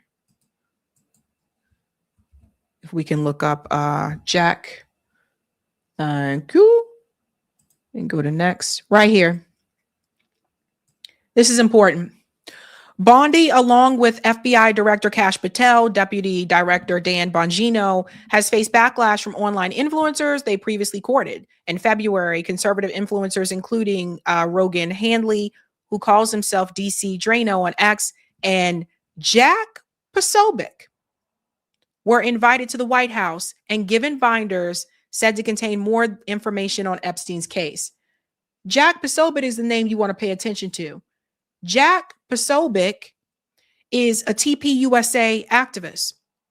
And he was one of the ones that was allowed to come to the White House to get those white binders. Remember that whole stunt that happened? See, we're naming names, guys. So don't you find it a little strange that someone that was from a part of TPUSA was able to come to that event and get that so-called Epstein files, but then at the same time, Donald Trump puts the call out to tell people, no, move away from that. Stop talking about it. Don't fight that, yada, yada. So Charlie Kirk takes a shift on that because, like I said, a call went out. According to Marjorie Taylor Greene, a call went out. And yet Jack Posobiec was there, who's part of TPUSA, to get that binder. So I said it back then, and some people were just like, oh, you're just being negative. I said it back then that this was just a stunt, that there was nothing in those binders that wasn't already public information. So it was okay for Jack to go there and do that because they weren't revealing anything that wasn't already out there for people to know. Even the JFK stuff, that was already public information. There was already books that was written about that. Now, we go further here. Amber Speaks Up said on September 9th, Charlie Kirk asked on his show, do we have the Epstein files or not? And called for a full unredacted release. He was killed the very next day on September 10th. Keep your eyes on the Epstein files. I've been covering this closely, so follow. That's from Amber Speaks Up. So he didn't just request the Epstein files, he requested unredacted Epstein files. And when the files were released, we all have seen how they were heavily redacted. Now, Charlie Kirk was killed, so he wasn't allowed to see that. It all just seems a little weird to me. Now, you may wonder, what does this have to do, again, with Donald Trump? When we're talking about money, let me bring this forward here. In this organization, you got to know where the money is coming from. At this Trump-favored charity, financial reporting is questionable and insiders are cashing in. Again, this is that same article I showed you guys earlier, but it was reported back then about the money that was coming in, right? So this election, one of President Donald Trump's most influential advocates is 26-year-old Charlie Kirk, who developed a unique bond with the first family. The conservative star dines with the president of Mar-a-Lago and rang in the new year there. During each of the last 2 winters, he used the club to hold a formal fundraiser for his nonprofit TPUSA that featured Donald Trump Jr. So Charlie Kirk had a direct line to Donald Trump and Donald Trump Jr., and he was able to host a fundraiser there with the permission and support of Donald Trump Jr. So when people are hosting fundraisers for you, when they're giving money to the organization, when they're trying to basically help whatever they can to bring money in, big money, they do it with the intent that you are going to do what they say. You are going to follow their beck and call. You are going to go along with their agenda. The problem that came for Charlie Kirk is that towards the end of his life, he started to break away from that agenda a little bit. Now you're considered a problem. Not just the Israel issue, but the Epstein one, which I think someone said in the chat, they said that was the first time they didn't know he said those things. I think this is another part that's overlooked. And when you look at the relationship of Donald Trump with Leslie Wexner and Jeffrey Epstein and all these other guys, when Donald Trump told Marjorie Taylor Greene, my friends could get hurt, those are his friends. So he want to protect them. So for Charlie Kirk, someone who was as big as he was at that point in time, multi-million-dollar organization, telling the young college students we need unredacted files, that actually goes against what the DOJ wanted to do. Because the DOJ never had any intention on, number one, releasing the files, and number two, releasing files that were unredacted. Let's go into the next part here. This is something, it was an opinion article by David Marshall. One part I want to read from this. This is fairly recent. Turning Point USA is focused on the future, right? So listen to what he said here. The American people deserve to know the truth concerning the leaders they elect to political office. Specifically, the public has the right to know the truth about Jeffrey Epstein's misconduct as a sex trafficker, in addition to his connections with key public figures, which may include the current president of the United States. Congress just recently passed the Epstein Files Transparency Act for that reason. He goes on to say here, despite the public's right to transparency throughout our government, too many individuals in powerful positions of judicial and legislative oversight will consistently choose to protect and shield Donald Trump, the person, rather than the honor of the U.S. presidency. This is the problem, right? Everybody knows Epstein was a problem, but there's also this effort, this energy to shield Donald Trump. So when Charlie Kirk came forward and said, we have to release these unredacted files, that goes against Donald Trump's agenda. Thus, it goes against Donald Trump because you can't hurt his friends, as he said. You know, I've said something before about big money, and this is why I stay away from these people. When big money starts coming in, when people come to you and they say, I want to offer this for your organization, Donald Trump Jr. saying, yeah, host a fundraiser here. Turning Point USA is attached to Donald Trump, and Donald Trump is attached to Turning Point USA. But one can exist without the other. Donald Trump can walk away from Turning Point USA today and he'll still be fine. He already served, 2 presidential terms. He's a businessman. He can go back to business. Turning Point USA really kicked off during the first presidential campaign. So what happens to Turning Point USA without Donald Trump or without Donald Trump Jr.'s fundraisers? What happens to this organization after that? And people say, well, they'll latch on to JD Vance, but yeah. I'm talking about the money though. People don't give you money to go against them. People give you money to do what they tell you to do. And the Epstein files and the connection that Donald Trump had with his friends, the same way he went after Marjorie Taylor Greene and started calling her a traitor, and she started getting death threats because she still was trying to pursue and continue to pursue the Epstein files for those women. Then you look at what happened to Charlie Kirk. Charlie Kirk said, okay, we're going to take a step back. We're going to let the administration handle it. But by then, I feel like it was already too late because he had already put that message out there on the stage with Megyn Kelly and some others. And the donors weren't happy. And when the donors aren't happy, that's a big problem. So I don't think it was just the Israel issue. I think the Epstein issue is also a big part of the problem.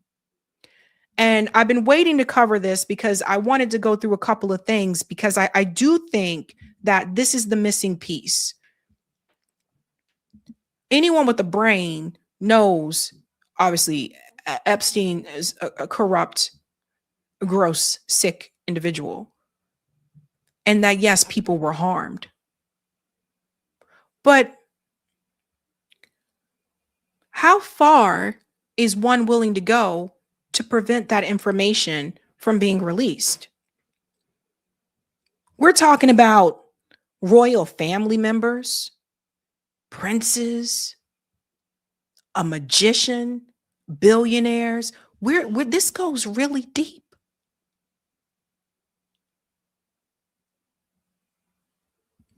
So I wonder how much the Epstein files has a play in this as well.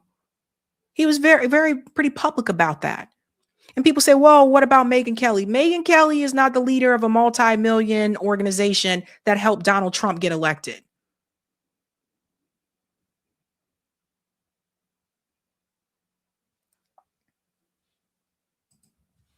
We'll end up with this part here.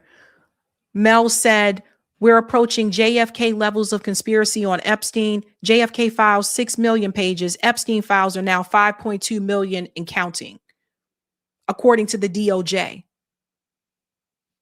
But remember, Pam Bondi said, no, there's nothing there.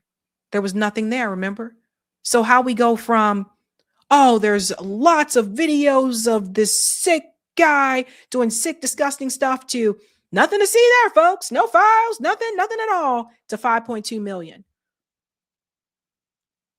It seems like towards the end, Charlie Kirk wasn't willing to play the game, at least not the way he was told to play it.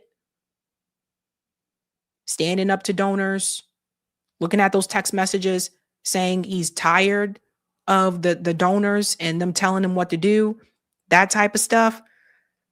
Calling Epstein Mossad, which a lot of us have done that, but we also don't run Turning Point USA.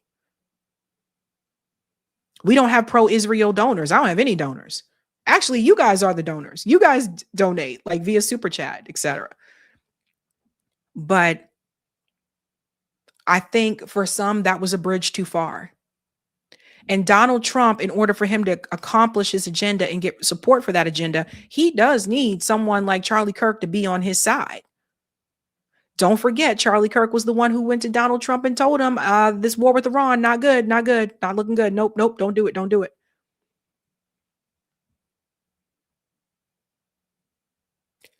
Deep State saw him as a problem. Long story short. And people really need to honestly start asking, where the hell is Leslie Wexner and why you don't see his ass nowhere? Got to name the names. Got to name the names. Can we get that poll, Eric? Did everyone answer the poll? Everyone didn't answer the poll. That's okay. Oh, Eric, do we need to refresh it? Sometimes it doesn't show every vote. That's all right. Yeah, everybody doesn't vote. Anyway, thank you guys. Why is TPUSA not pushing the Epstein files? 5% say they don't believe it. 69% say Trump told them not to. 3% say they mention it, but not much. And 23% said, I don't know. And then I'll end with this part here. TPUSA not really talking about these Epstein files much. So when you look at who funds them and how this all works, I think it's all going to make sense when you follow the money. Don't you find it strange that this said pro-Christian, care about family values organization is not really looking into these Epstein files? Think about it. All right, ladies and gentlemen, that is the end of our first live stream for 2026. I hope we had a good time here tonight. Eric is going to close out the show and get to those super chats. That was a good one. That was a big one. I told you it was going to be a big show. We'll do call in next week, you guys, because I had a lot to cover and I knew that deep dive was going to take some time. So Big show to start 2026. Yeah. And you got the plaque on the wall. It's all coming together now. Yay! The one thing I'll say while you're still here is I think an important thing to remember with all this is that there are a fair number of billionaires, right? There's literally thousands, but certainly hundreds that are heavily involved in politics, and they compete. They go cutthroat with each other. And so I think it's also important to keep in mind that a lot of what can happen with this stuff is the downstream effects of billionaire infighting, billionaire versus billionaire.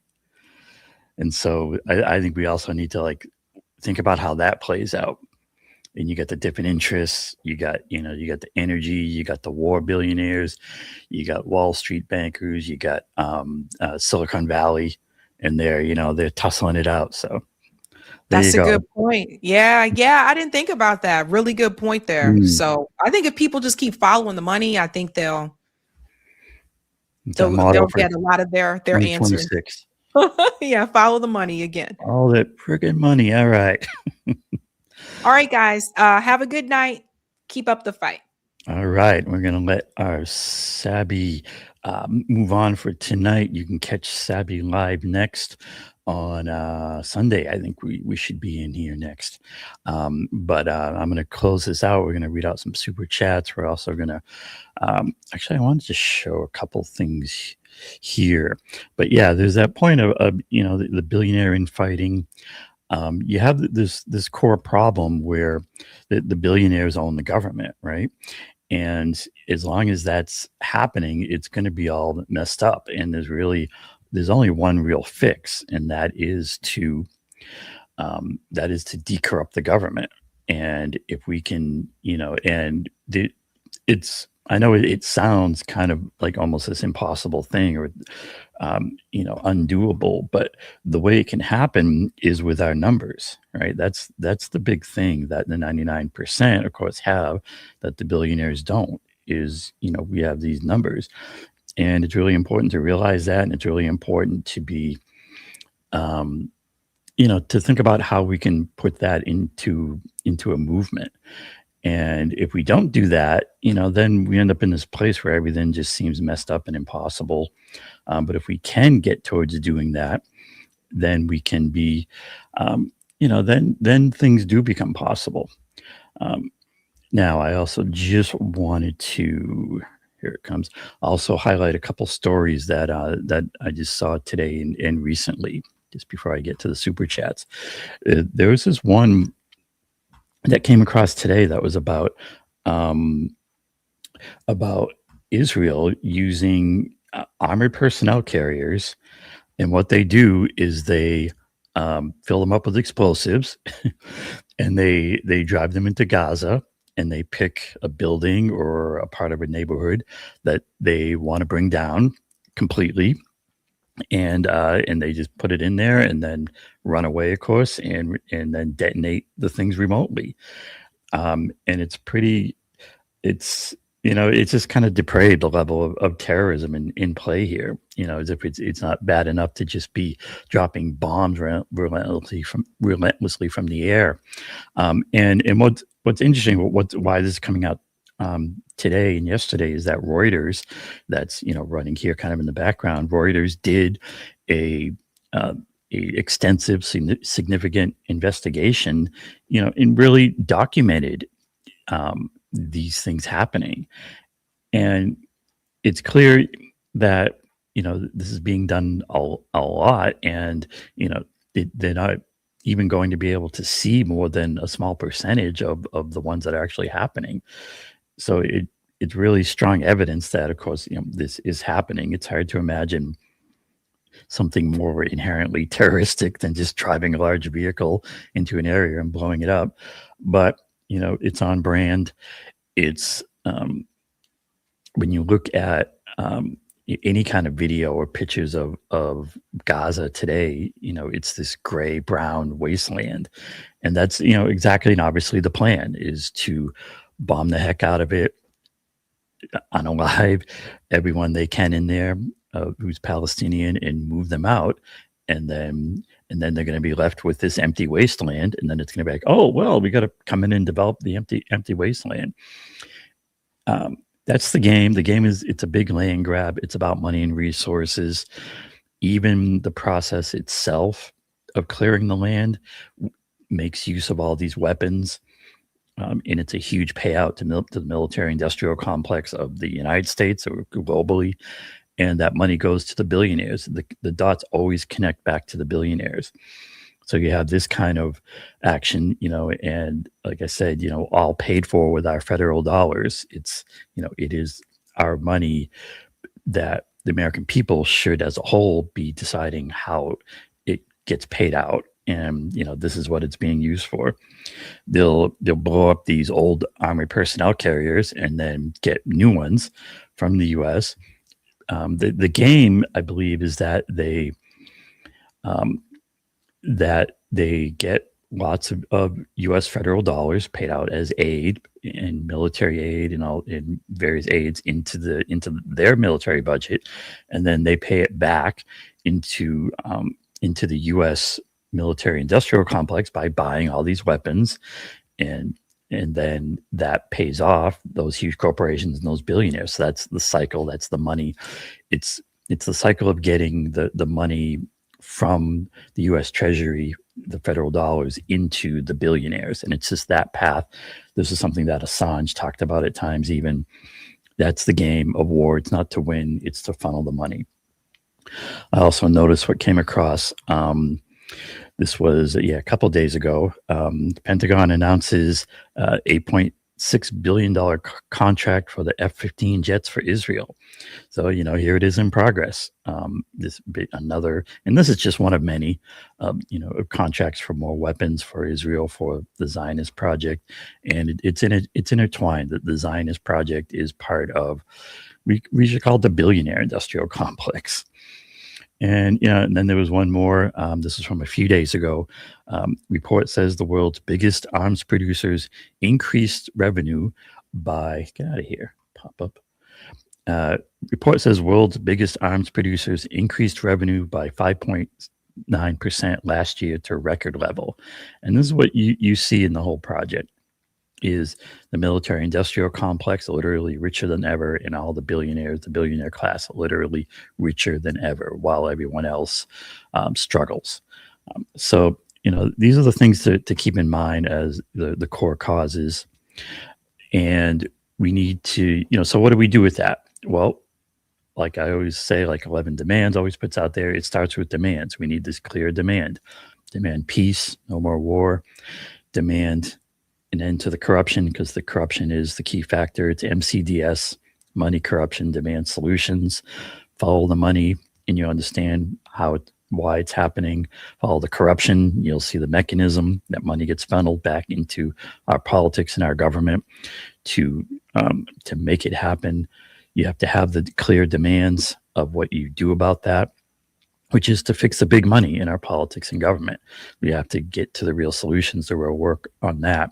And, for those details and those solutions or more of it, I invite everyone to go to 11demands.org, where this is spelled out. There's also Substack articles through 11demands.org and tied to it that even get into more details. So please do check that out, and let's all be thinking about and talking about how we can get organized around these things, organized to create a mass movement based on clear demands in 2026.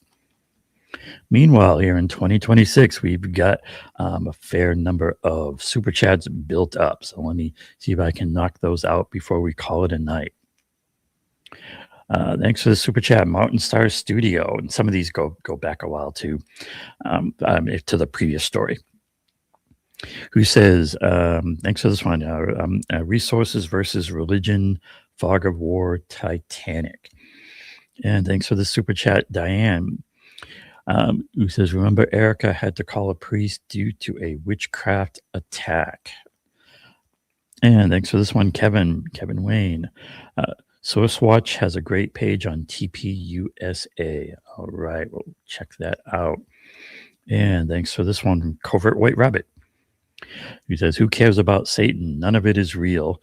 It's all being used to manipulate you and a gullible public. Don't fall for the manipulative hype. All right. And thanks for this, Mountain Star. He's saying boost worthy. Ben Blanco, 1001. Quote, Dan saw the devil making the sausage. Mob mafia behavior. Definitions matter. Recommending Ian's apps. Thanks for that one.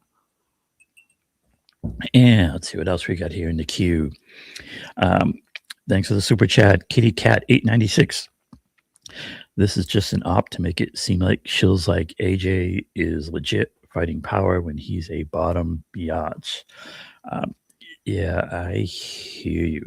I think one of the big things you get from seeing what's happening with Alex Jones and all these other grifters is just, how much it is chaos, how much is, this isn't some organized thing. Like the billionaires do well and things go smoothly for them in their agenda when they agree. So when it's things to like cutting their taxes, increasing their profits, they'll work in lockstep. I think where you see all this chaos and conflict is like I was saying, when the billionaires are in conflict, when one's trying to get a bigger piece of the pie than the other. And when you see that, which they're always doing, because that's how they got there, I think that's when you see this stuff really start running hog wild. And thanks for this super chat, director for U2C.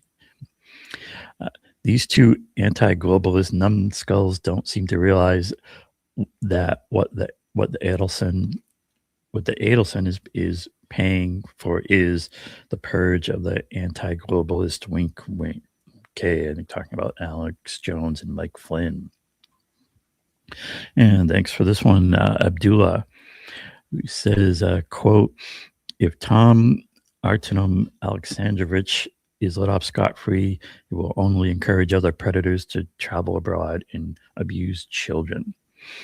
And thanks for this super chat, Roger Meadows, who says those who foolishly sought power by riding the back of the tiger ended up inside. I think he's quoting John F. Kennedy there. And thanks for the super chat, Measured Man. He says Wexner equals Peter Nygaard equals Jeffries, Abercrombie, A. Kushner, Dan Masterson, Diddy, Naomi. All right. And thanks for this one. I retired. Am I reading that right? Thanks for the super chat. AJ, meaning Alex Jones, is leaving something out. Bongino needs an approved storyline. Alex Jones and a few corrupt others will play victims of censorship. Congratulations on the award, well deserved, and congratulations to Sabrina on her reward. Thanks for that, and the congrats. And yes, award was well deserved and good to see. And Mullen Flower is saying also congrats on the journalism award, well deserved. Repeat, heard TYT mention Israel spying on U.S. soldiers. And thanks also to Mullion Flower becoming a new member on YouTube. And thanks for this one, Mountain Star Studio saying boost worthy. Waffles Bacon 5 new member. Quote, curiosity killed Charlie. Charlie was doing a 180 turn around after listening to student concerns. I know Max Blumenthal has talked about how he feels that Charlie Kirk was kind of caught between a rock and a hard place, because obviously most of his donors didn't want him going that way in Israel, but he was getting lots of pressure from what his base is. Charlie Kirk's base was that student movement, and he was responding, it sounds like, to that pressure. And maybe there was some conscience in there, who knows. Thank you for the super sticker, Penny's Dude. And thanks for the super chat, Sammy 1973, who says, Happy New Year to you and everybody in the chat. Happy New Year to you, Sammy. Thank you. And thanks for this one, Fingerman, who says, Happy New Year's. Thanks. And thanks also for this super chat, Mountain Star Studio. Jonathan from Rollerball says, I think that's saying, he said, follow the money. Yeah, I mean, you can't go too wrong saying follow the money. And Sammy also says, Happy New Year, Eric. Well, Happy New Year, and thank you, Sammy. And I think we just have a couple more chat paid comments hiding here in the Rumble. Yeah, let me just see what I can find in here. Here's one. Let me just get that queued up the right way. We'll just scroll it a little bit this way. Ooh. All right. Thank you for the tip comment on Rumble, Goo81, who says, I'm sure Megyn Kelly is in the Epstein files. That would certainly be an interesting development. And I think we got another one hiding down here. These are what came through on Rumble. Thanks for this tip comment on Rumble. Perfect Blackness, who says, Sabs, the U.S. citizenry is under one big deep PSYOP project. TPUSA is the new tool of it. By the way, I wasn't defending any politician. I'm a registered independent. The Dems and Republicans are equally useless. All right. Thanks for that tip comment on Rumble. All right, I think we are just about clear and ready to go. So that's going to call it a night here on the old show close and on the old Sabby show. As always, check us out. The next live show should be Sunday, 5 p.m. Eastern. Until then, keep up that good old fight. And have a good night. I said it backwards. We'll say it the right way. Have a good night and keep up the fight. And we'll see you all next time. Thanks, everyone.